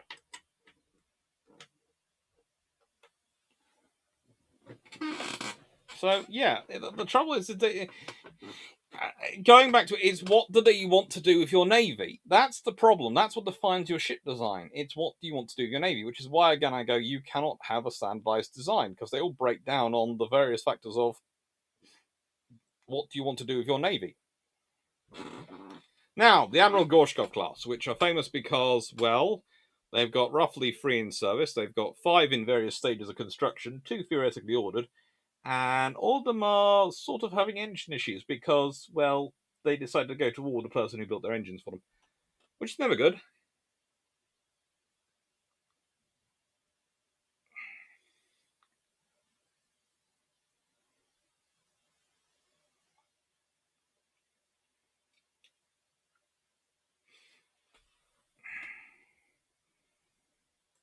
So, this is the Gorshkov class. And again, you have an interesting design mixture going on here. You have interesting capabilities. You have a lot of people turning up and going, "Ooh, well, you know, this is their big ship. This is what the Russians were able to build in terms of large ships prior to the war with Ukraine." And why do I say prior to the war with Ukraine? Let's be honest. Gorshkov, Kasnov, and Golkov were all put into service, all laid down 2006, 2009, 2012. So roughly every 3 years they were laying down. They were launched 2010, 2014, and 2020, respectively. They are commissioned 2018, 2020. So one took 8 years to commission from launching. One took 6 years from launching. And one is expected in 2022. I'll believe it when I see it. I will. Now, then there's Isakov, Amelikov, Shikokov, Yemeshev, and Trindov. They are all supposed to be built in St. Petersburg. And some of them are for the Pacific Fleet, some of them Black Sea. There are 2 more yet to be announced. And they've been laid down in 2013, 2019, and 2020, respectively. They laid down 2 each in 19 and 2020. They're expected to be commissioned in 2023, 2025, and 2026. I'll believe it when I see it. That's honestly my policy. I'll believe it when I see it because these ships are taking so long to build.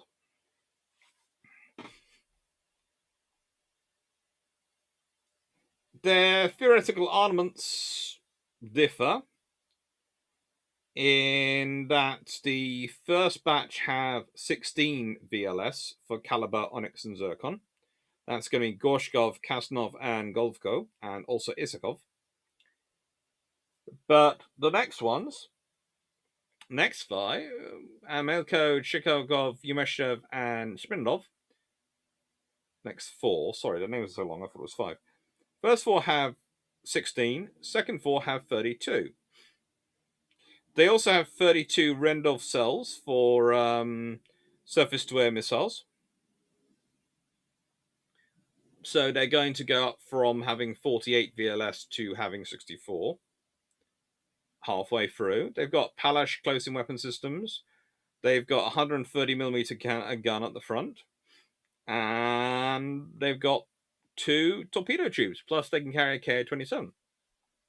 They're fairly capable, therefore. They are quite, as is normal for Russian ships. They're capable of 4,850 nautical miles at 14 knots and a top speed of 29.5 knots, so they're not really the most long-legged of ships, but they will probably have to do the cruiser role, because what else is there to do the cruiser role for the Russians? Most of their other ships are far too old. However, are they going to have a lot of these available? No, because, as said, they're supposed to be building an almighty force of 10. 2 more are supposed to be laid down this year. I will believe it when I see it, because they need to sort out their engine supply massively.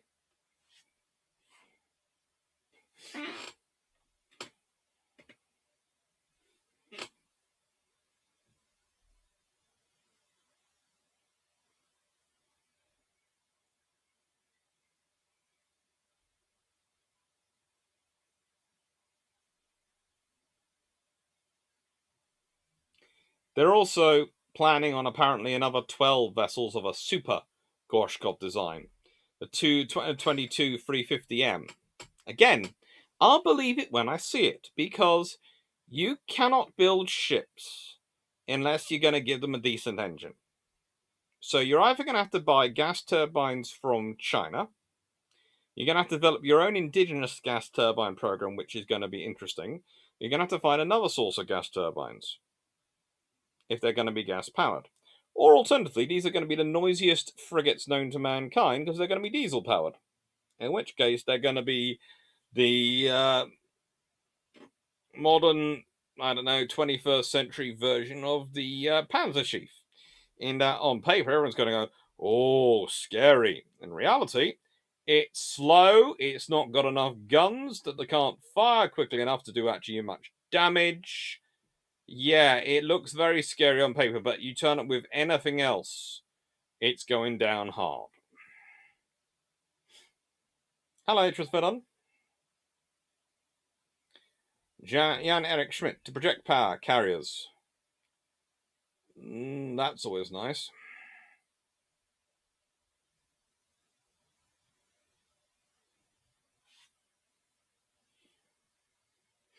A new European Navy would have to be built around carriers. Well, no, the Italians operate carriers, the French operate a carrier. It wouldn't be completely new, but it would be interesting to see actually what they could do.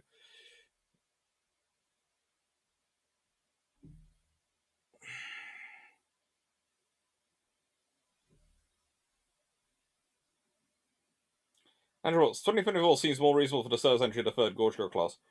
I'll be very delighted if I see it enter service in 2024, mainly because, from the point of view of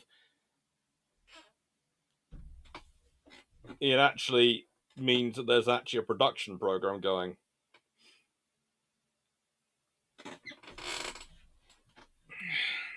Which is good, because if there isn't a production program going, that means the Russians are going to be seeking other options for how to deploy and make themselves look big and look powerful, and that's always when the Russians get most dangerous, when they don't have conventional means at their disposal to actually project power and actually look strong. We're talking about a nation which has as its leader a guy who actually likes to pose with his shirt top off. Although, having seen the recent G7 meeting where they were all with their shirts, top buttons undone, I swear Boris Johnson had 2 or 3 buttons undone. It's getting catching, obviously, this idea that we have to be able to bare our chest to actually look strong. Mm-hmm.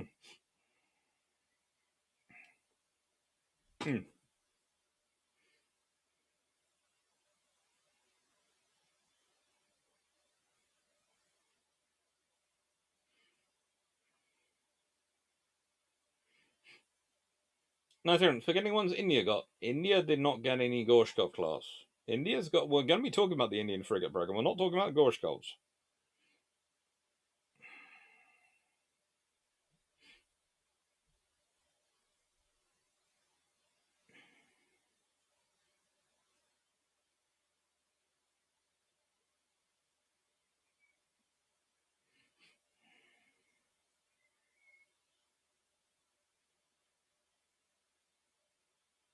Jan Eric Smith. The EU has got the largest BIP worldwide. We cannot expect other countries' powers to protect with their carriers. Hmm. That's exactly what is expected. And it's kind of useful for some countries that it is. Let's be honest, that's 20% Britain's strong hand in most of the cases with Europe whenever it gets in trouble is the fact that we, other than America, are the only other source of long range diplomacy, because it's not just having aircraft carriers, it's also having a fleet auxiliary. And when you realize that the Royal Fleet Auxiliary is larger than the rest of the of the auxiliaries of all the other European nations combined, that's when you start realizing what the problem is with European maritime and industry and capabilities. That everything's spent on looking good and having teeth, but nothing can actually go anywhere. 96 everyone. I apologize if this is wrong, Knight, but I always get the impression you're younger than me. So let me explain something. The Leiter class has been around almost as long as I've been on this earth. In fact, as long as there has been internet, I have been seeing pictures of the Leiter class. And I was around pre the internet taking off, which might make me sound really old, but it does make me feel really old. In the really early days of the internet, when the Russian Navy first found it, one of the first things that appeared was this Leiter class destroyer, a nuclear powered destroyer with this huge pagoda structure on it. And I have been seeing variations on that image ever since. That was when I was still, I think, when my dad first got the internet at home. I must have been in primary school because we were early to get it because of Dad's work. So yeah, that's been around a long time. He sent an email by a friend who was a naval architect in Poland, and basically said, this is what the Russians are sending out. Is they're going to be their new destroyer?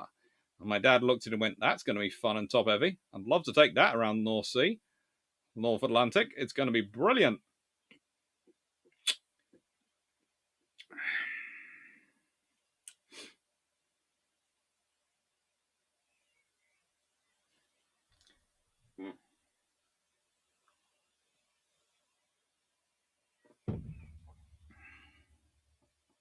Right.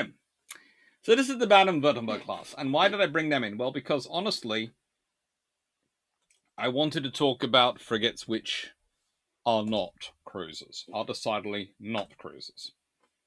And these are the German Navy's joint vessels.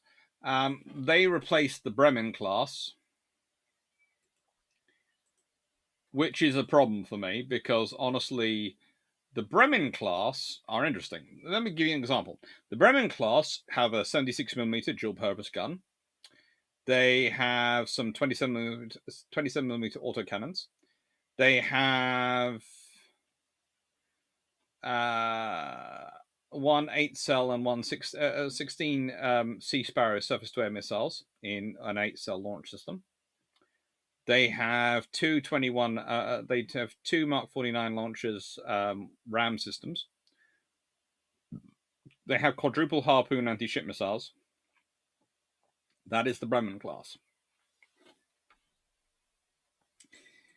This is the Baden-Württemberg class, which were produced in a time when everyone thought there was going to be peace forevermore. So they were built between 2011 and 2022.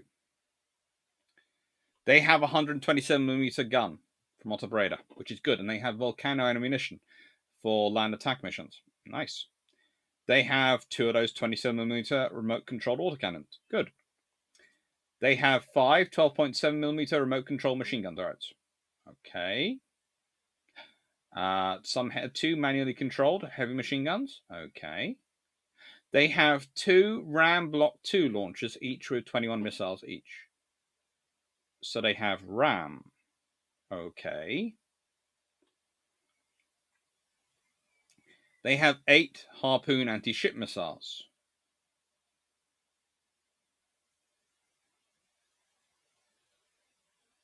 What have I not mentioned? What are they obviously missing? Now, there are going to be some people who are going to turn around and go, well, the RAM is enough. The RAM is a brilliant missile system and all those things. Yes, I do agree. But the rolling airframe missile, as it is, can exceed speeds of Mach 2. It has been in service since 1992. It's a very cheap, useful missile system. But it's an anti-missile close-in weapon system.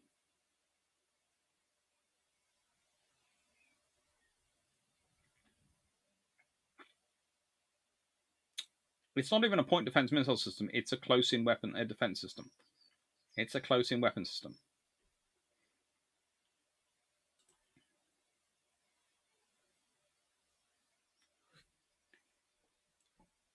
That ship is not a ship which is armored against threat. No, sorry, I am younger. Actually, I thought you were. That wasn't something, but it's just from talking with my students, I get an idea of people's ages from I'm talking to so much. And there is an age group you strike me as in your language and linguistics. So, but it was presumptive of me. But it was basically I wanted to illustrate a point, so I was going to say I'm presuming this, but of course I've never met you in person, so I don't 100% know.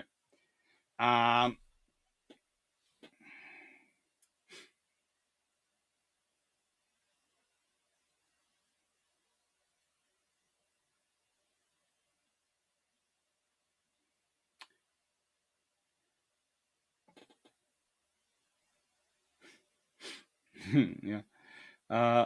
Let's see. I'm younger actually. Couldn't the Germans have built more Baden-Württemberg class general purpose frigates? Yeah, they could have built more, but why would you want to? It's a great design for if you're never going to actually have to fight a war, because it's missing the really expensive bit. It's a frigate, which honestly is less capable.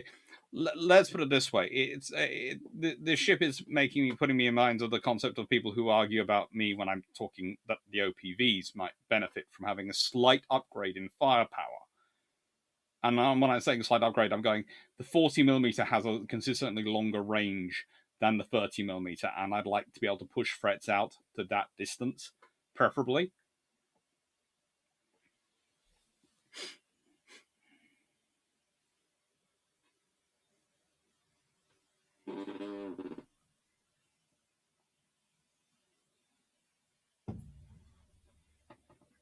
Andrew, Lighter Class had its reference in 2008 or so. That was a preceding design, the same name from the 90s. Current design superseded the old one.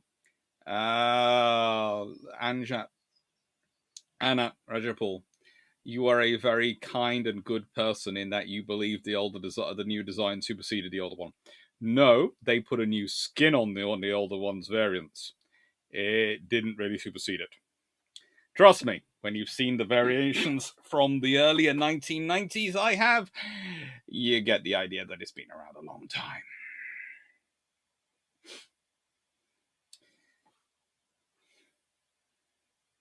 Chris H, read logistics. GP only modern European country with an empire, so figures that support is a big thing.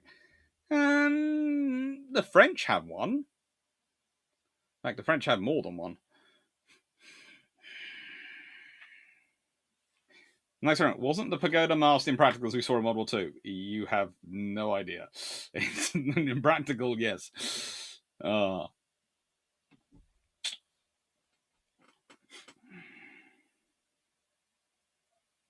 I didn't get to use the internet. You know, it was far too expensive for me to be used, but my dad got to use it.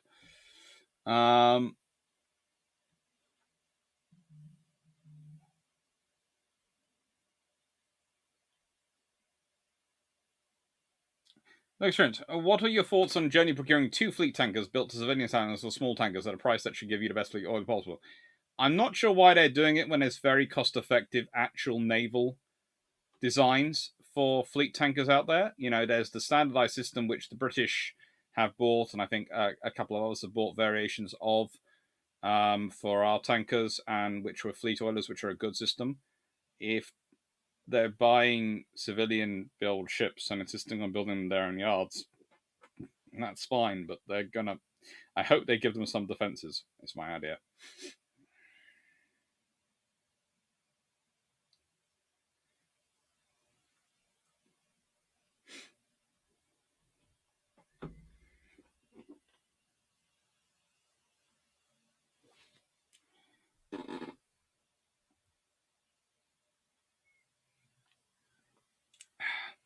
I think it's a Baltic Queen, isn't it? Before we get to this, a nice way.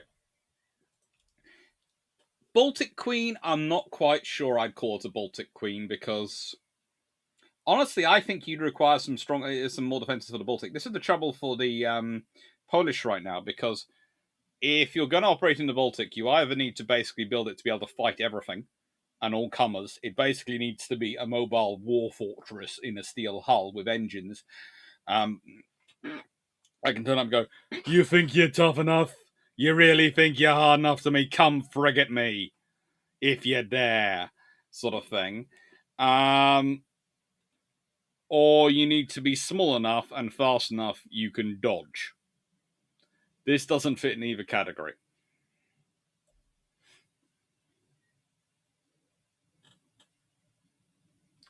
Dan Freeman, could the Germans try to sweep the I'm not really sure where you'd put them on the F-125, honestly. It's, let's be honest, that is a structure and a half. This is one of the things. The Germans and the Dutch, I have great respect for them as shipbuilders. They produce some very innovative designs. I have no idea where the Baden-Württemberg class came from.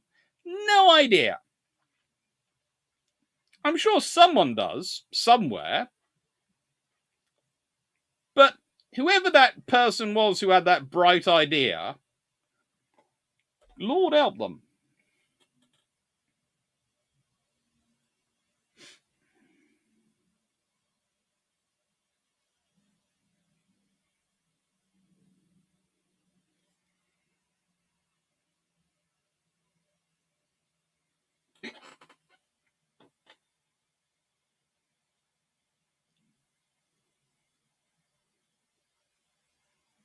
Cute. Suffered. Colin Cameron, the French and EU considered their islands in the ocean and Caribbean to be part of mainland France. Yeah.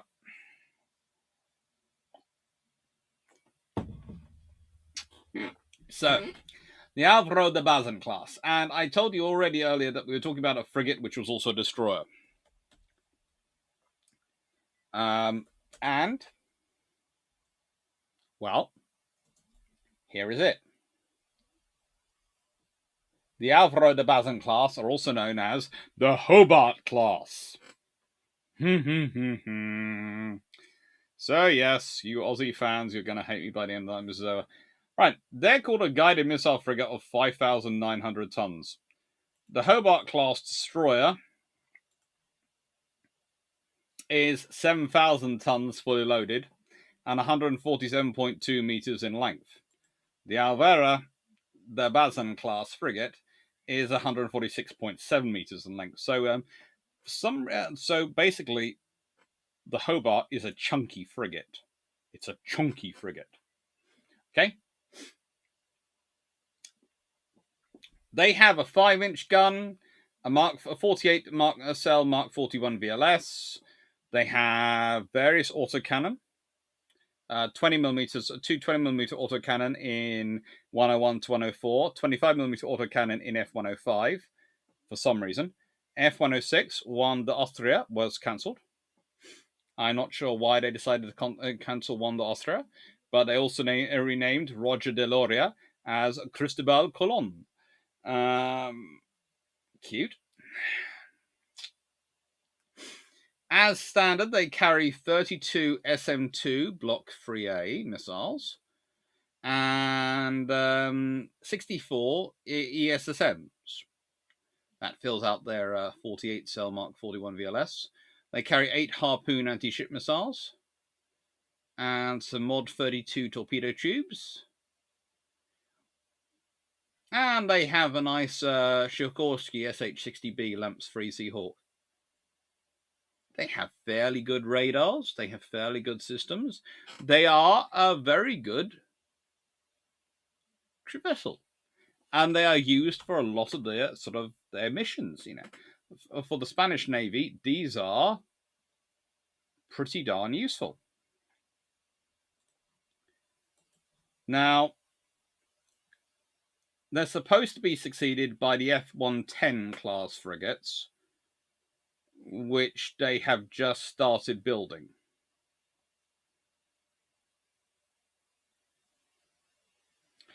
We'll see.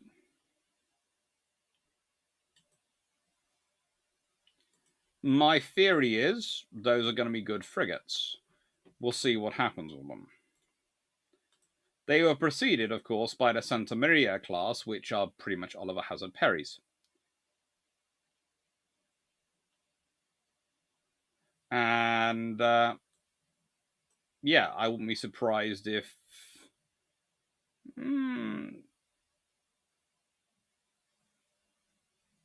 those are still in service, and those are replaced by the Twan 10s. Keeps the Spanish Navy with a decent number of frigates.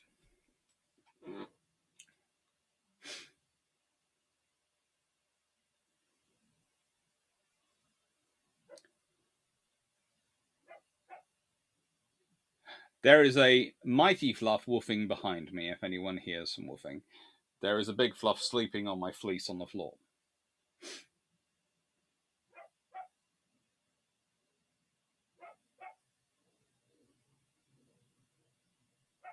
Look at hello. Germany is giving those tankers deck-mounted machine cannons, and even the German Parliament is questioning the 2,500 dockyard work hours per gun installment.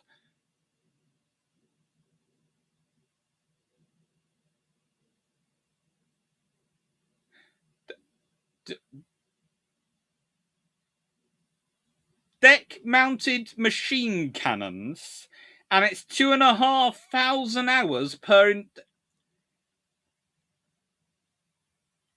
How many people are they? What are they? Are they manually carrying those cannon up to the ships? Have they not heard of these things called cranes? What are they doing? Taking them up piece by piece and assembling them in point? They come assembled, usually in a packing crate. You take them out of packing crate. You take them up to ship, which has electricity, etc., all run in, the cables. Unless it should be built in, already been included, unless you're planning on having those cables go through the entire ship to get something to control them. And they're probably going to be pretty much self-contained units, as I can't imagine they're going to have much in command and control facilities aboard the ship. So they're not going to have to run that far. So it's a power cable and it's an information cable. How's that 2,500 hours? What are they doing with them? Are they gold plating it? Are they assembling the wire copper strand by copper strand? What are they doing to get the 2,500 man hours? Not, dockyard worker hours. I have no idea.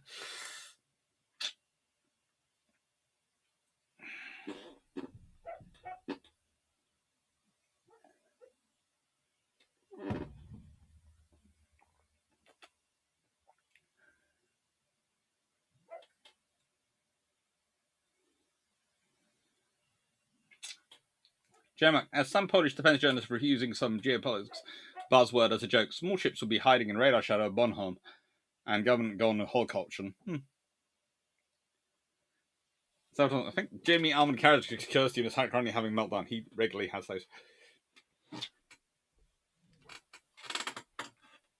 Somehow German export versions are better than models built for bourgeois in quite a number of cases.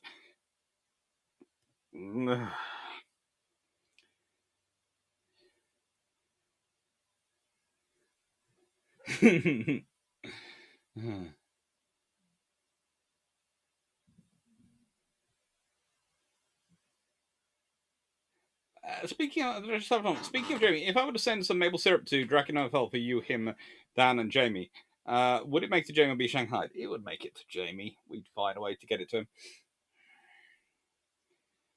So the lighter class destroyer is a 3-decade-old fantasy design, at least.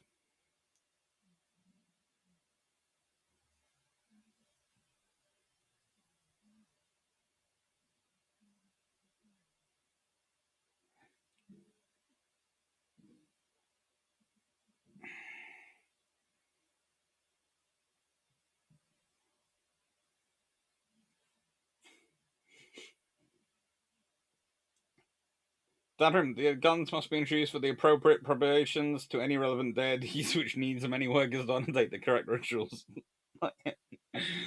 Is this the Imperium of Man, or is this modern Germany?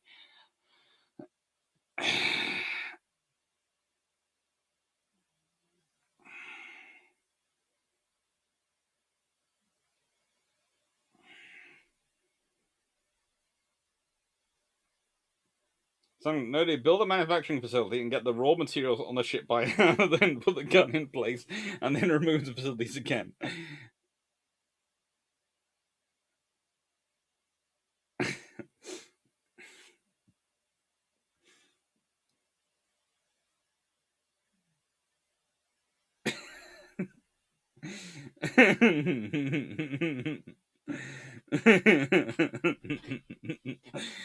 For 2,000, so for 2.5 hours, they're building the deck to mount them on, right? They're building something. I have no idea. What's the difference between them and the Hobarts? Not much in terms of the Alvaro, the Basant class. Not much. The Hobarts are slightly bigger.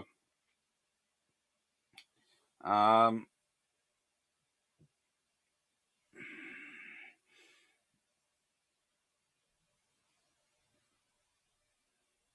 mm.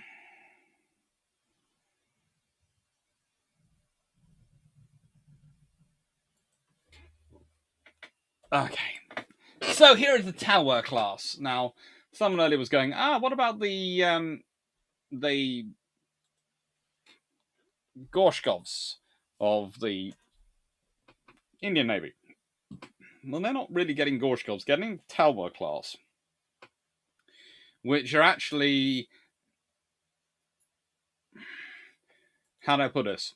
Variants of the Admiral Grigorovich class frigate, which are also known as the Krivak 5s, which were built between 2010 and now, and again are being built, and some of those have been sold to the Indian Navy.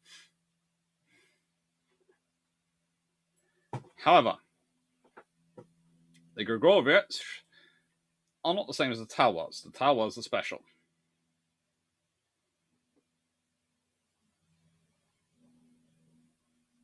Phil Williams, on HMS Liverpool during the Falklands War, we had two 20mm and two 30mm twin VMAX fitted in a weekend in Pompey. Yeah, that wouldn't surprise me. So, these ships are pretty darn cool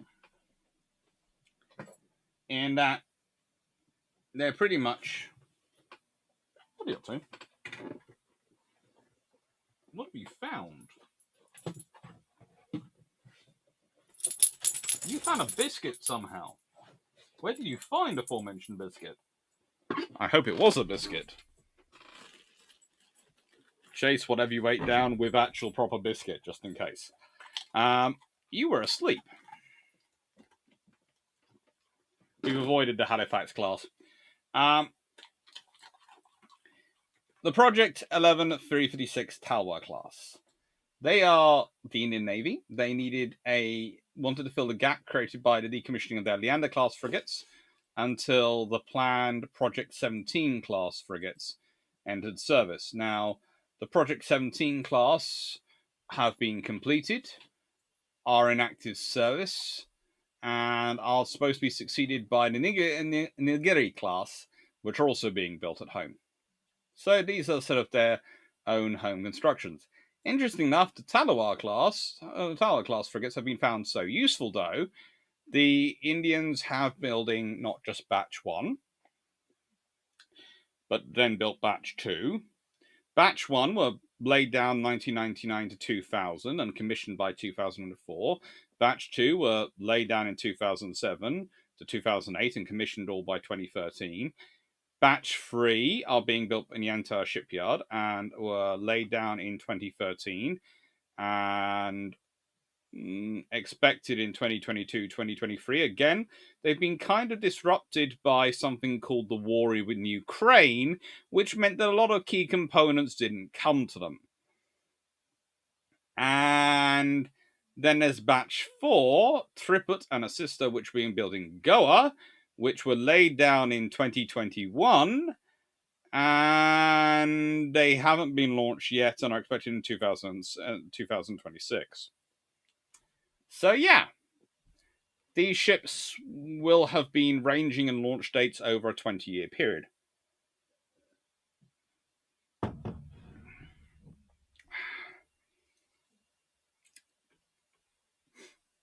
Why are they still building them? Because they're fairly useful general purpose assets that they've been using for a lot of their presence missions. They have a range of 4,850 nautical miles at 14 knots, or 1,600 nautical miles at 30 knots. They can do, 4,210 nautical miles at 14 knots and 1,400 nautical miles at 30 knots. And they can do 32 knots in top speed.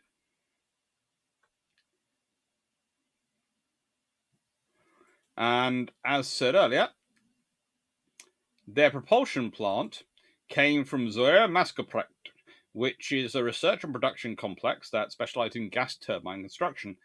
It's located in the city of Mykolaiv and is part of the Ukrainian defense industries.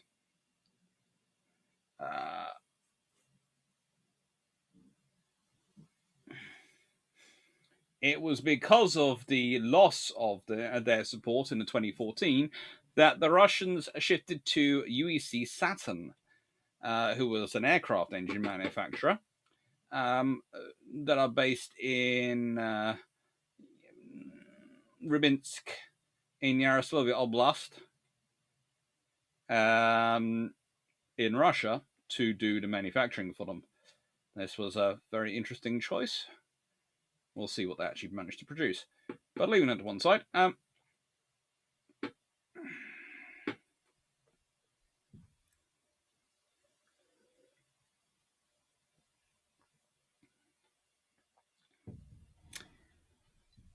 this has meant there are issues for the for the Indians and for the Russians in terms of getting their systems because, well, the Ukrainians aren't supplying them. But Talbots are good frigates. They have a good general purpose armament, and for fighting most of their prospective enemies, they are fairly decent.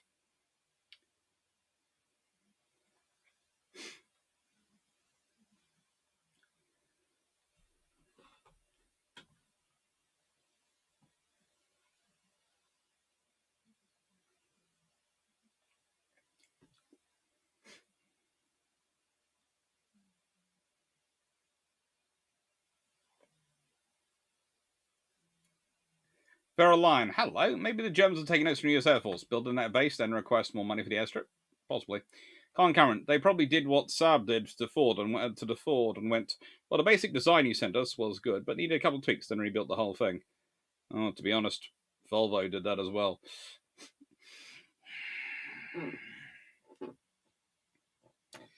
I think Royal Australian Navy should have built 6 or 12 Hobarts. There is certainly an argument they should have built a lot more than 3. Should have tried and kept the yard in a low rate production of Hobarts going until they built the Type 26s.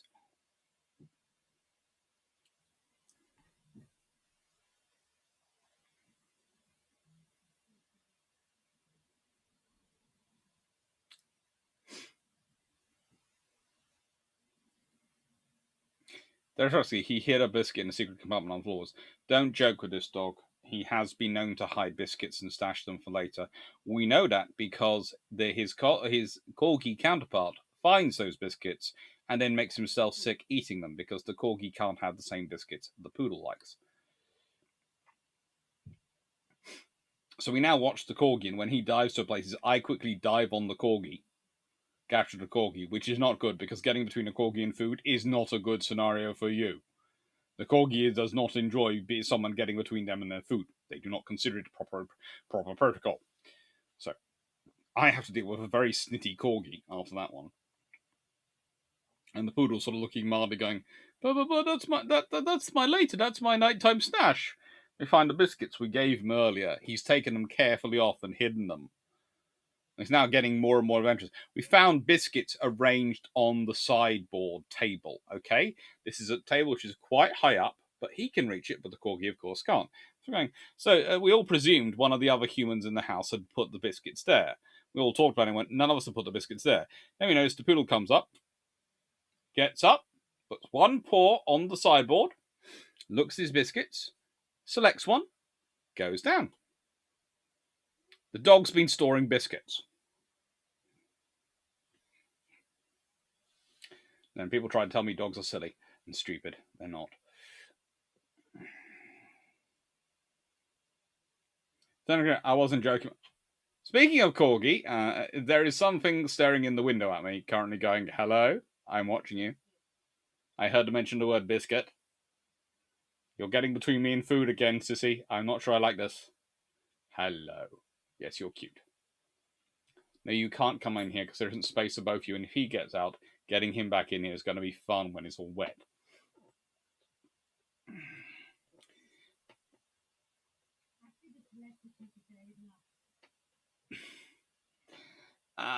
Well, let's see. Angela, well, the seventh and last Nilgiri class frigate was laid down earlier today. Notably, the Project 17 and Project 17A are far larger than older frigates. Yes, because the Indians are starting to push for a more global reach. Or rather, they're looking at going east.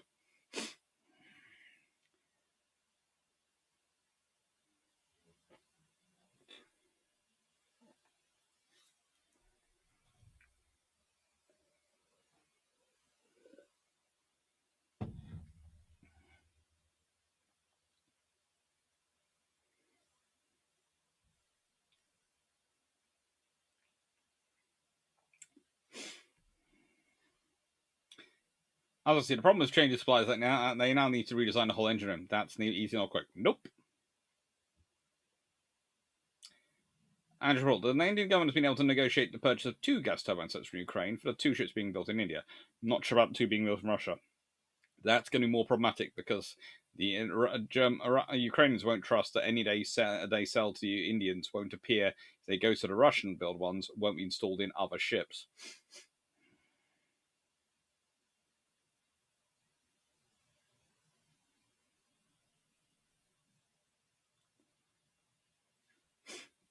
Better check your bookshelves. I am. Are you storing biscuits in my bookshelves now? Hmm.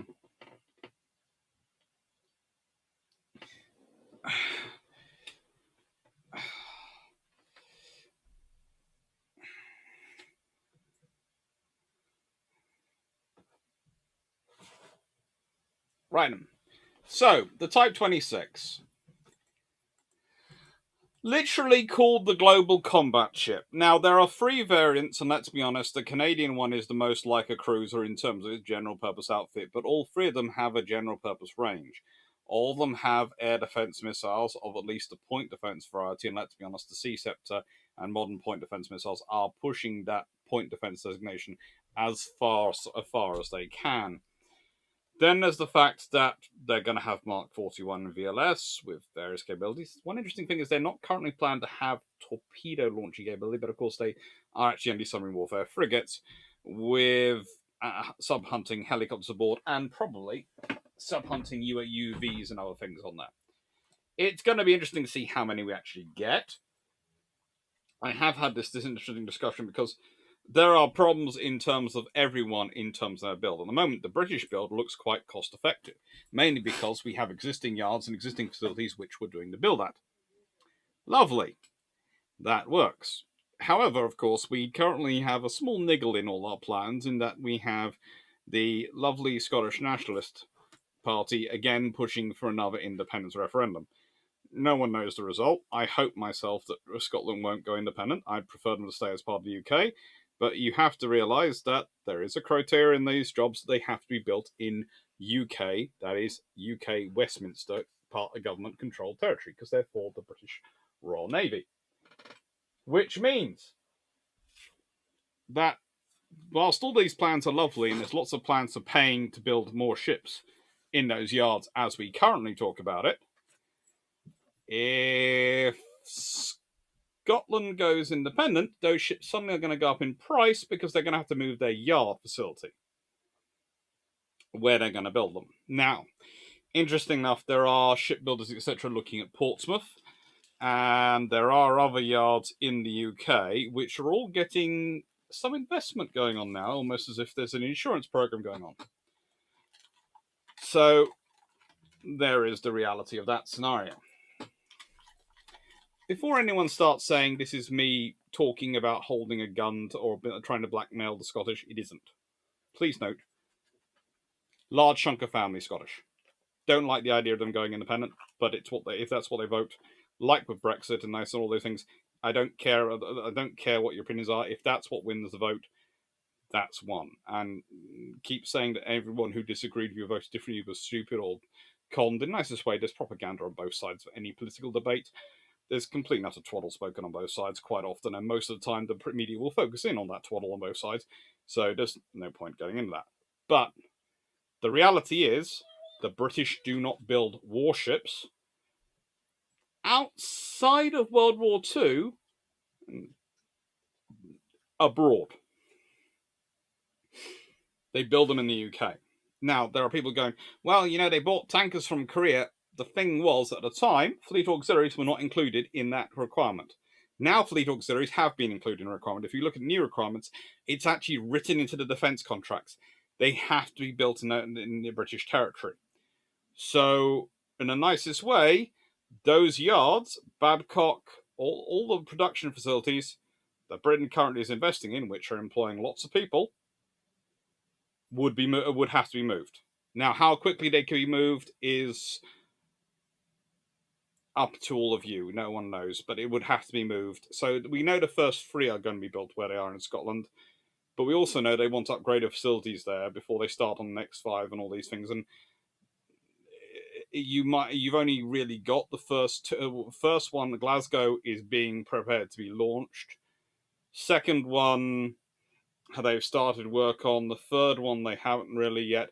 It might be a case, though, if Scotland did go independent, it would be an issue. I'm not sure if the third one could be. They might build the first 3 up there, but the rest of the batches wouldn't. So that's for the UK. That's a cost issue. Is it going to affect them getting them? Not really, because Britain still needs these ships. They're going to get them some way. They're started off as a global combat ship, which basically tells you exactly what they're for. They're for going around the globe. They're for doing that presence mission in peacetime. So they are cruisers. But I would say the most of the Canadian Surface Combatant is the most like that. Reason, again, is once you look through them, you realise, well, the British Type 26 is going to be backed up by Type 45s and then Type 83s and an aircraft carrier, and also going to have Type 31s doing roles. So they can afford to be the most orientated around their designation, i.e. frigate or destroyer, their anti-submarine around defence role. The Australians, they have 3 Hobarts and 2 Canberra-class LHDs. So, in other words, everything's on them. So, whilst they in theory have backup, in practice they have to be everything, which is probably why someone's trying to cram a Canadian Surface Combatant's level of equipment into a City class's hull. And then you have the Canadians who basically go, well, this is all we're going to have, so it better be good at everything.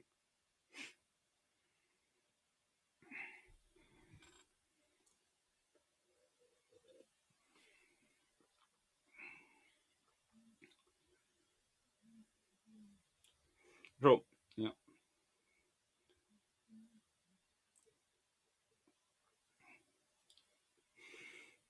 Gosh, a global combat ship is the most postmodernist name for a type of ship I've ever heard. Yeah.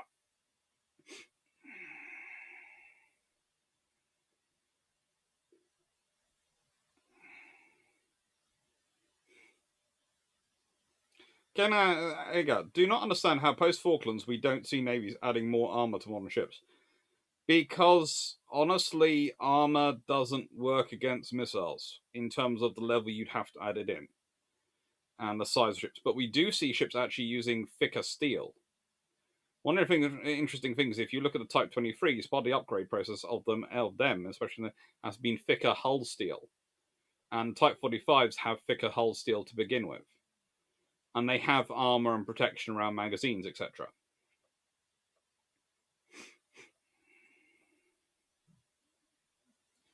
Andrew, if and when we discuss the Type 1, please explain what the Iron has gone with that naming system for their 5 ships. That makes the names make sense by themselves, but seem hazardous as names of a single class. I can't explain what I honestly don't understand. I don't agree with it, and I don't understand it, and I think it's absolutely nuts. But they were having some good ideas. I'm not sure. Perhaps the ship naming committee were having a jolly time with brandy that day, or something else got involved. No, Stafford, Canada, no one else can build them in this way. Britain, under our law and under our own requirements and our own maritime and naval strategy, has to build our ships domestically.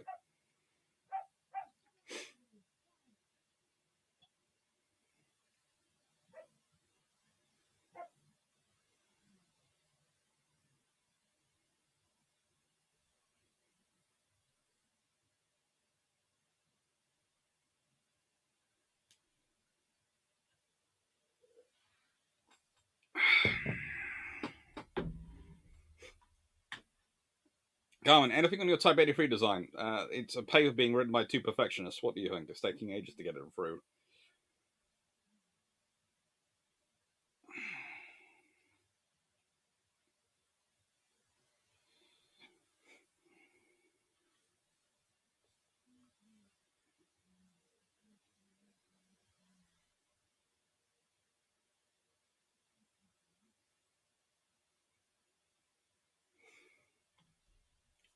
No, that's a Type 26 global combat ship.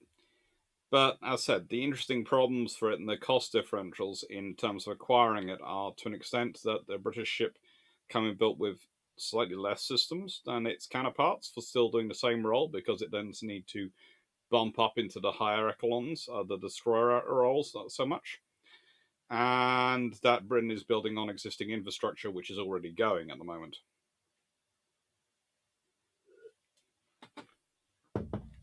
The Chevron Provincian class. I love these ships. Now, these ships are specifically interesting to me because, well, they're pretty. They are.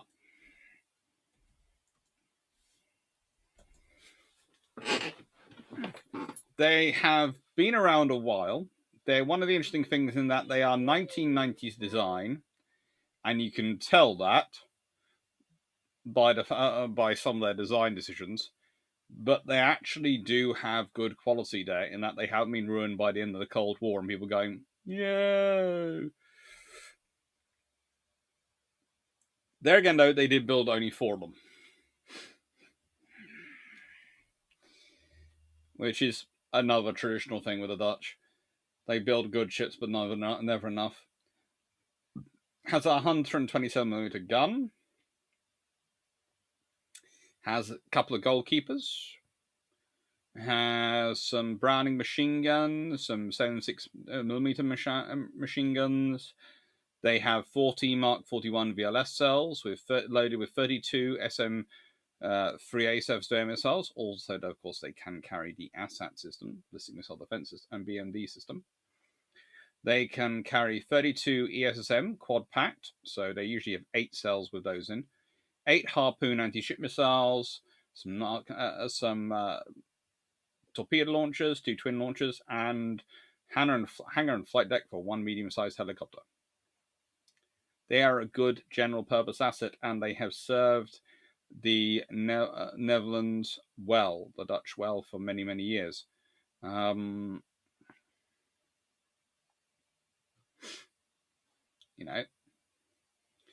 They're currently working on a program of replacement. Both the Germans are trying to replace the Sachen class frigates, and the Netherlands Dutch the 7 Provincian class frigates, and they're sort of working with the German Navy for it. I wouldn't be surprised if Damon takes the lead, and I would be very interested to see what Damon produces. But I have no doubt that in my mind that if it's a choice between the 2 ships, of the Dutch or the German one, the Dutch one will be better than the German. Even if they're the same design, the Dutch is more likely to be fitted with, not for.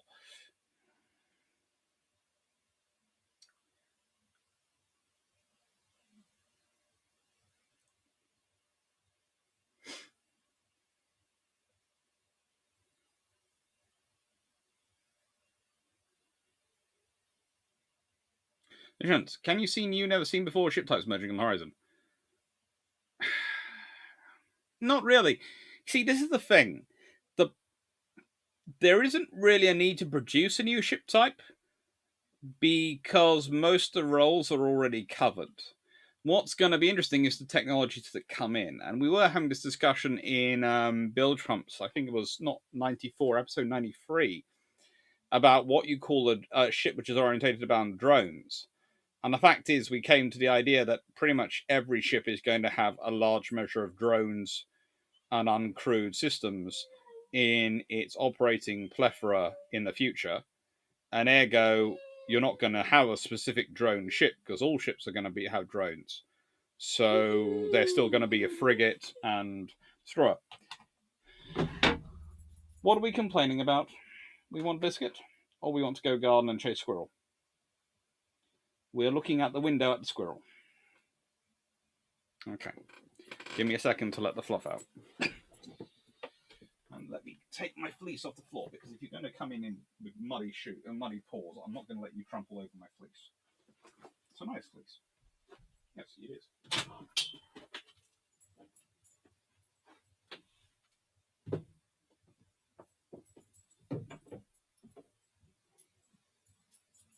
You know, your mummy's going to be very upset because you spent the whole day with me. And she's going to feel lonely. She is. You just like me because my office opens onto the garden. Right.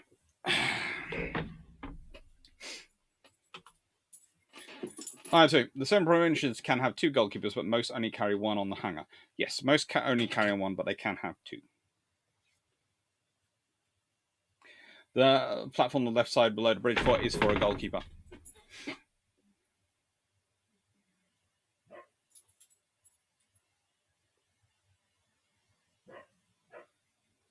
Has anyone read that book, 500-Year History of the Dutch Navy? Is it any good? It was quite good, the bits I've read. I haven't managed to read the whole of it yet. There should be a Bilge Pumps episode up now. 94 went live today. We recorded it yesterday. I put it up yesterday afternoon. It has spent an entire 24 hours arguing with iTunes and is now live.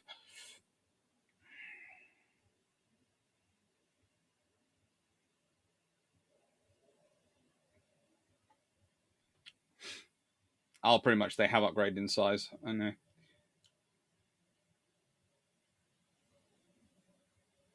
Come on, the 7 Provincial are getting upgrade baggage. It is the M class that's being replaced. No, the M class are being replaced by the new joint frigate they're producing with the Belgians. The 7 Provincial class and the Sanction class are going to be replaced from 2035s with the frigate which is being developed by them and the Germans.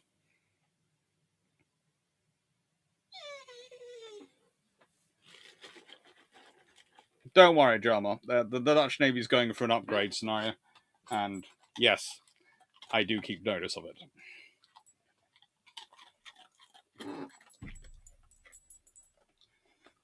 Lucians, the German Navy has invented the concept of I call fitted with all except logistics, infrastructure, and training facilities. There are so many things. So many things. Right and wrong with that statement.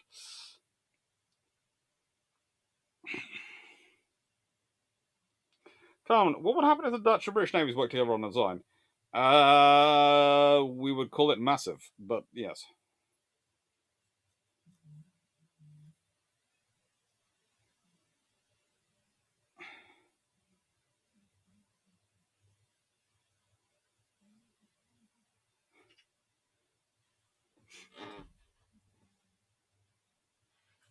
Is it it is the sanction class or Saxon class, not sanction class. Sanction class. Sanction. Sanction? Sanction? I call them the sanction. I might be wrong on the pronunciation, but yeah. As long as you know what I'm talking about, we'll call that fine. Right.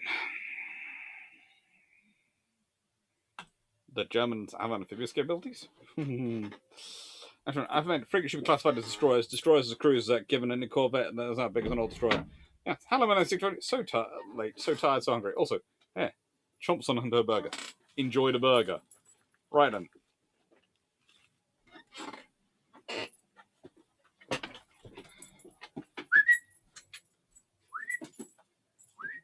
There you go.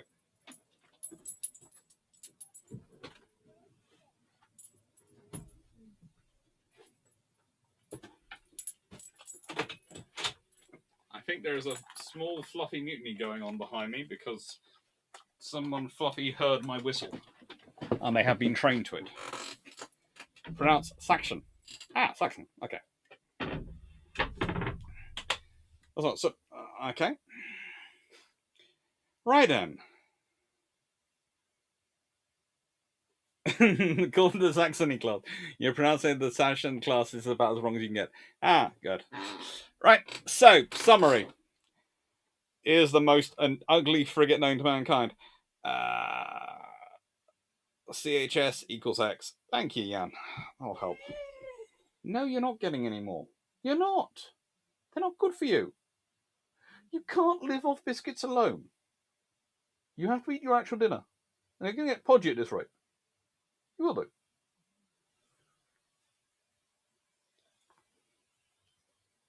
Go to sleep. You can't demand biscuits the whole time.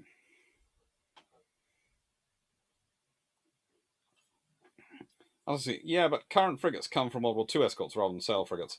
Not really. They've evolved.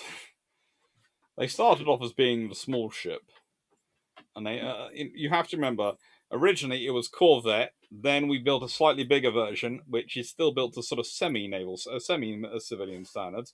We call that the frigate, and they're all the civilian-ish versions of the sloop.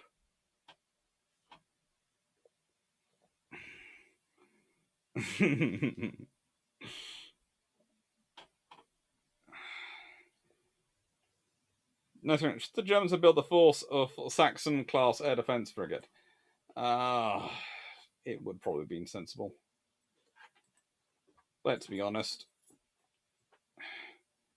It would have been useful to have more. It's the trouble with only having 3. We've been over this again. 1 is none. 2 is capability when it's available. 3 is an availability. 4 is a real capability. 5 is an improvement on that.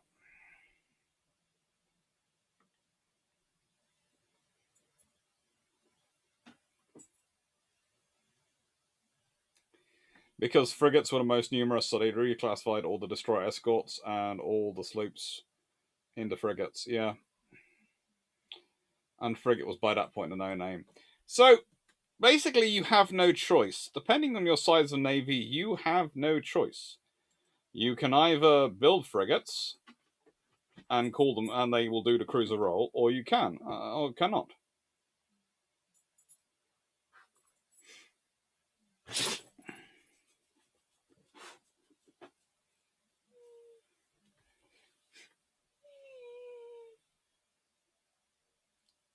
The reality is, though, you have to. If you want your navy to do any form of diplomacy, any form of presence missions, and the frigate is the largest ship you have, then it's going to have cruiser capabilities. So it's going to fit on the cruiser spectrum. It's going to. It has to.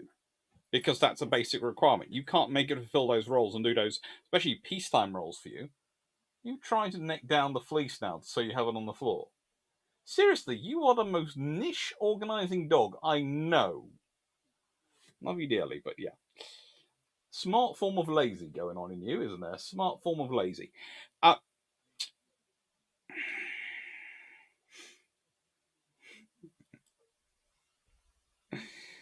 And you can build these things, but they're going to have to be. That's a reason I had the Type 054 in here was because it's a good example of a frigate built for a navy, which is literally building a frigate, even though it does actually have some limited facilities on it. In one of the pictures you can see on the Wikipedia page is a meeting picture, a meeting room facilities, and it having its mess space used for meetings. So all ships have to have it built to an extent. It is built primarily around its role as anti-submarine warfare frigate, cheap and dirty to do that job. And that's what it does.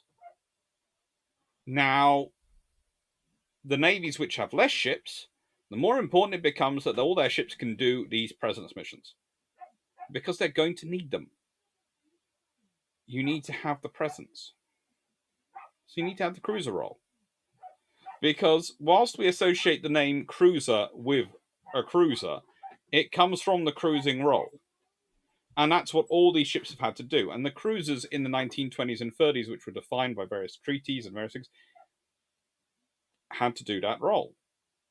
That's what they were built for. Yes, they were defined by treaties and everyone's talking about them as these big, powerful ships, but they really weren't because there were capital ships in the place. And when the capital ships disappeared, when all the battleships went away, they suddenly found themselves the bigger ship, which is not something they'd ever been before. And the idea that to be a cruiser, you have to be the bigger ship, to do the cruiser role, you have to be the bigger ship, is a complete and utter fallacy. The cruiser has now become the name of the big ship, but the cruiser role, and therefore actually being cruisers, has become fulfilled by all ships. And arguably, you could say that now what we have are variations on cruisers. We have your anti-submarine warfare cruiser, frigate, your air defense cruiser, destroyer. what you call a really large cruiser is a cruiser. But you're only people, even the Chinese are seem to be eschewing the name cruiser, despite it. Type 55 is a pure cruiser. Let's be honest. That thing is. You're building it, and you're building destroyers, and you're building the destroyers as big as the 52Ds anyway. And then you turn around and go, "We're building the Type 55 as well." Yeah, you're building a cruiser. Be honest.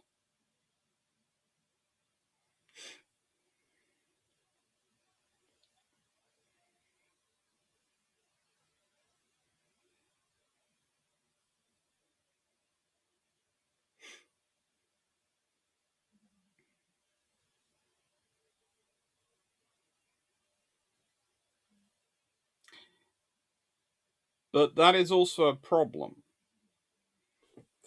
because, as numerous discussions in the chat have shown, we have a problem in terminology, in that people find it a bit confusing and to one side, and not sure what means what and why they're talking about and what they're talking about. Well, here's the reality.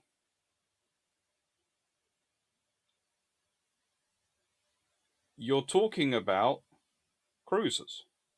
They're all cruisers. I could have this meme up here, which is the two astronauts, one looking at the Earth. And instead of the Earth, I would have a cruiser. Probably,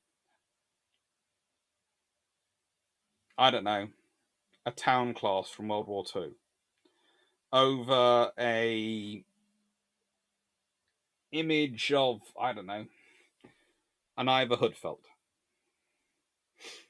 And I'd have the astronaut going, "It's always been a cruiser."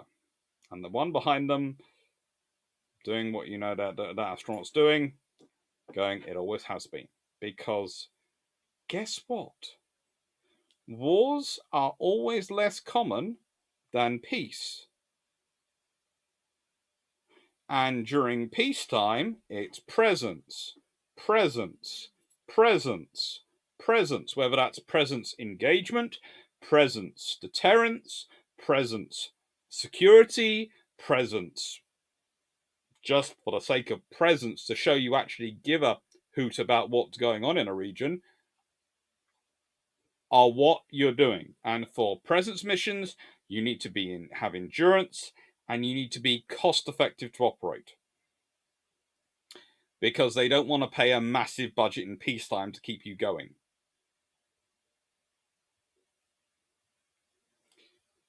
So all ships have to be cruisers. They all have to be able to do the cruising role. Because that's the reality of it.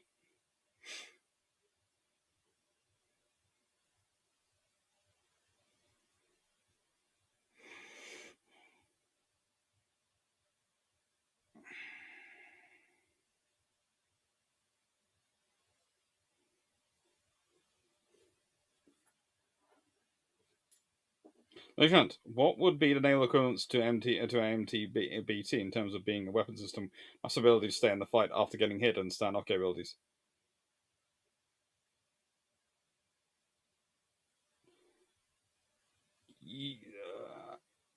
Honestly, you're talking about an entirely different metric. If you hit a MBT with a modern anti-ship missile, it would not survive. Depending on where the missile hits, your ship is probably going to be variations from destroyed to mission killed. The odds are. The thing is, the more subdivision you put in, the more internal protections you put in and damage control systems, the more likely your ship is to survive, and the easier it is likely to be able to be fixed. But the odds are modern missiles are big enough, powerful enough, and do enough damage. There ain't much way to make them make it so you can shrug off a hit. And you have to remember, the only other class of ship which was really designed to take hits and keep on fighting were things called battleships, which is why they were called battleships. They were designed to take hits and keep on fighting. So if you want to build a new battleship, go ahead, but it's going to be big and heavy. You're going to talk something in the region of probably 120 to 130,000 tons once you've got all the armor and everything put on it. It's going to be absolutely colossal. And even then, someone's just going to go, well, we can design a bigger missile. Or in the case of the Russians, probably get one out of storage. Because they had some huge freight trains of missiles in the Cold War. Literally the size of buses.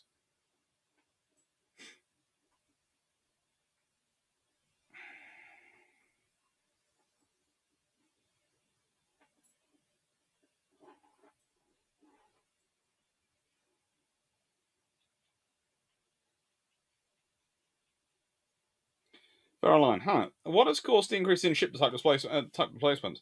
Is it desire of having increased blue water capability in a fleet type hulls, or designing for future fleet upgrades?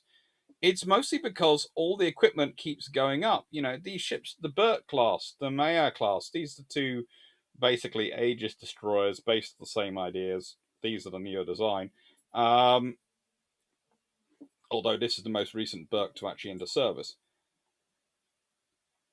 They are huge floating wrappers for computer systems. Once you've got the crew aboard, once you've got all the food and stores and fuel to keep them at sea for the length of time they need to be, then you've got to have all the power generation facilities, all the coolant systems, all the computer systems, all the storage for the magazines, all the weight for all the stuff, and you've got to have all that mast up high. You are not talking about a small ship. And the more capabilities you want to add in, the more it gets, the bigger it gets. Now, when we're talking about the Type 83, in mine and Drakenfeld's paper, we start off with the concept of, quite simply, you need to add in the weight of what a Type 45 is to probably a Type 26. Or at least a Type 23, because it's going to do both. Because by having the 8 designation, it means it's general purpose. It can do both anti-submarine warfare and air defense. And as it's got to take over from Type 45, it's got to be a first rater in both. So it's going to have a lot of equipment and a lot of computers on it. And that's the big increase. And you can't offboard that facilities because it's just too much for time lag. When you're dealing with hypersonic missiles coming in, you're dealing with time requirements on the similar level as what you're dealing with the International Monetary Exchange, when those companies are looking for a millionth of a second advantage from their logarithms and their coding and the everything. So you can't have that going, up by data from there, going to satellite, going around the houses, coming. It's got to be on the ship. They've got to get the raw data, process it, and have it ready to go immediately. It's got to be that quick for them to stand any chance of actually intercepting missiles, because their best defense is not armor, is never taking the hit in the first place. It's either confusing the incoming missile, dodging the incoming missile, or shooting the missile down. And they will attempt to do all three simultaneously for the best chance.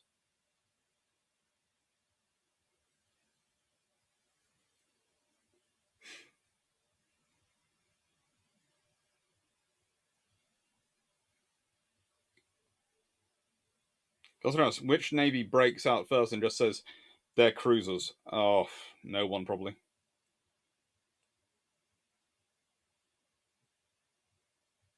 Probably, which was well done. Actually, I know you said sorry for being cynical, but honestly, for presence missions, we do actually have to do that. One of the things it's often forgotten is Navy still do teach etiquette. They still do teach all sorts of things in terms of diplomacy, so that officers can deal with it when they meet people. You know, it's one of the interesting things is the more often than not, if you're talking joint classes, it's more often for the Foreign Office and the Navy having joint classes together than any of the other armed services whenever any other branch of government because of that.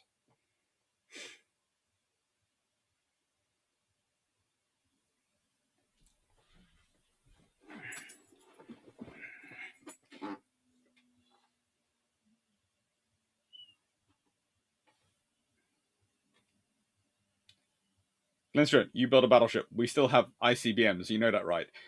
Yeah, that's the thing, though. But honestly, let's be honest. On ICBMs, there's a problem for anyone when you fire them. There's a reason I call them a white elephant weapon.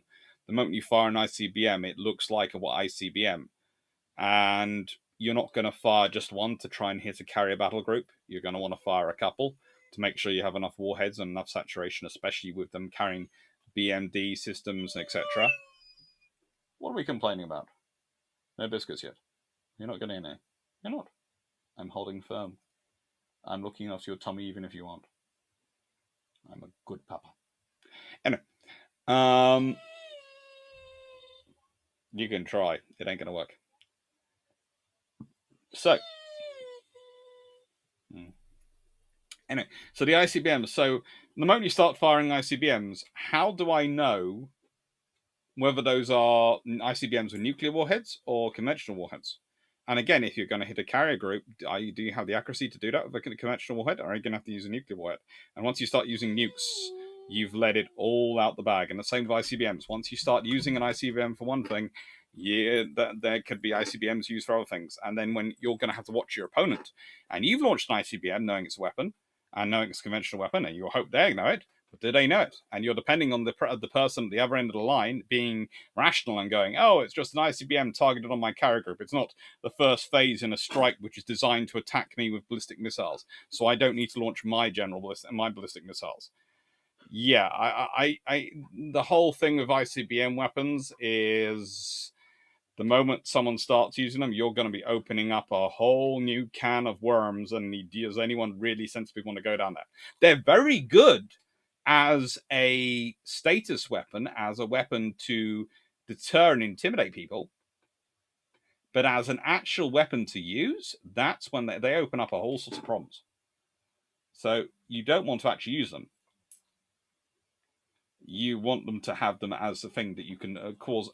They are actually great for making your enemy spend a lot of money without them you needing to prove them at all. They are great for making them spend a lot of money, but they're not great for actual weapons. Fair enough. As a fourth generation Navy, it's very interesting to see the reasons for the confusion about ship types. It's pretty straightforward, but various data points confound this issue, unfortunately. Yeah. No. Brandon, who is Q? So many people. How many watertight commands of the Amber class? Off the top of my head, I can't remember that one. Have a look at the plans. Yeah,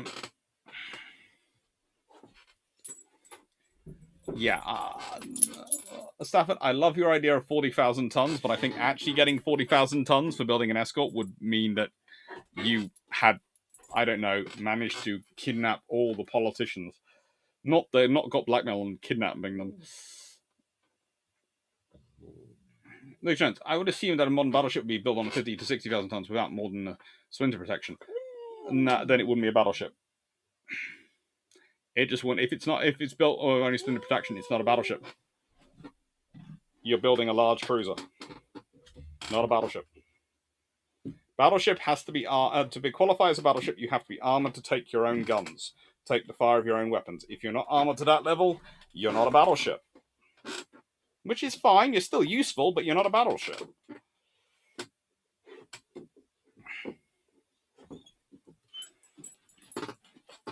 What are you trying to do? So the P700 Granite was 7,000 kilograms, 7 tons. You know, Onyx and Zircons are about 3,000. The Harpoon is 700. The NSM is 400. Yeah.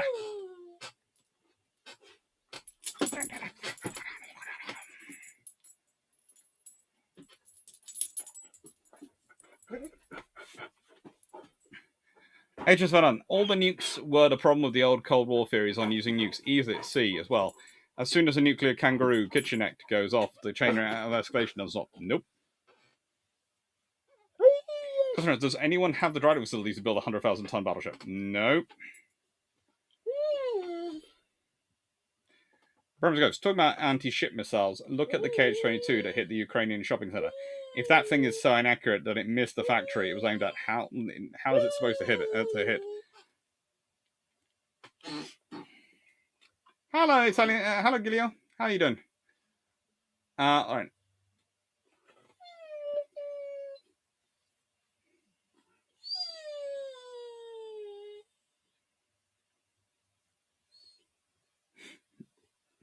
Right.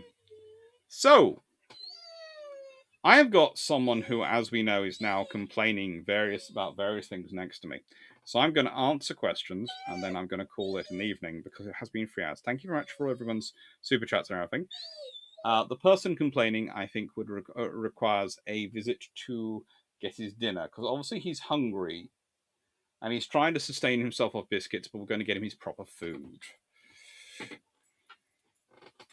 So 99.9% sure the Russians wanted to hit that mall. We'll never know, really. I'm sure we'll never know. No, second. The Tiger class destroyer is gone. The Tiger class destroyer probably could have been acquired. Hello, what's that? What's that? Oh, right. This week, what have we got coming up? We have the Northampton class. Woohoo! Northampton class are the long patrol for this week. I still haven't announced what the live for next week is going to be, but the long I will be putting that up shortly. Ow! You are fun. That was right on the bad tooth.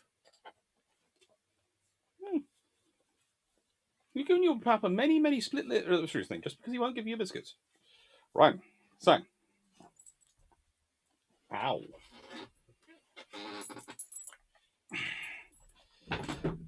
No, don't you get down. You're staying up because you behave, broadly speaking, here in my lap. Thank you, John Shea. Thank you, Andrew Paul. He does fit on the lap.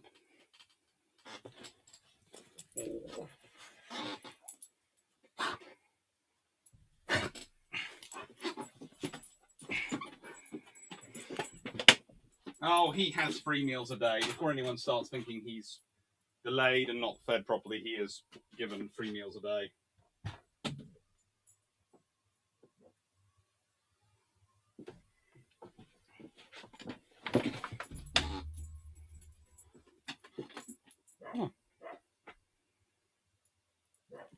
Nice hearing. What are the Russians going to do to replace the Sava class cruisers, Udaloy class, and Somri class? We've got to miss us. Lead us in overcoming. We'll see. We'll see what they actually do. I was tempted to get a Vicky, but he's not getting one. He's behaving. Thank you, Paul Amos.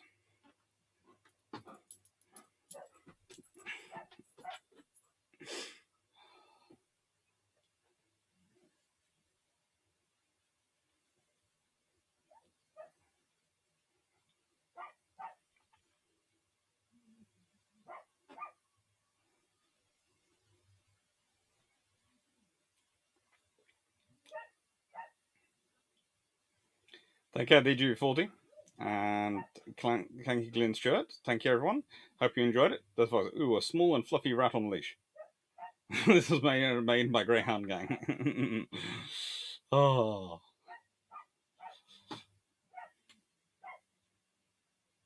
Thank you, Aaron. Take care. Nice again. What might the Dutch have named their dreadnought battleship? Oh, never doubt it being named after an admiral or a battle.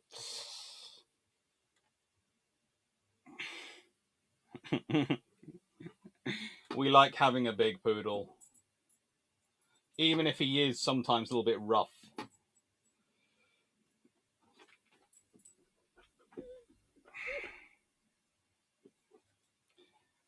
With the limits on numbers of engines available for construction, do you think we will see recycling of whole powertrains rather than parts from major breakout? Not in, possibly in Russia, but not in the UK or anywhere else like that. I think they'll be building new. Right. They might go Russian, though. Might go nuclear, I mean, for the Russians. That is one area where they do have good power plants, and they do have the ability to do that. So it might be they take Kirovs as their design inspiration, and they're the basis of their future ships. Right. Take care. Hello, Duda. Hello, Zip. Hello. Hey. No. Too much noise. Are you on a lead? No. Right. I'm not sure with them both after biscuits, them bouncing in here will be necessarily a good idea. Go on. Go follow your brother. Come on. Go follow your brother. Get on. Hey. Hey. Oh, hello. Ooh. Hey. Sorry. No. Yes. So thank you. Always. I don't know, sisters. Right. Thank you very much, everyone. Oh. The one thing you don't do with our dogs is stick them both in the same confined space with biscuits around. Can't think why, but well. Right. Thank you very much, everyone. Take care. I'm Brown Ghost. I'm Bluetooth. No. No, not I am Bluetooth. It's fine. It's I've had a filling done. Well, I had to have filling replaced since I got home. Right. Because it went while I was in Canada. All fun. Take care, Aaron. Thank you very much, and bye.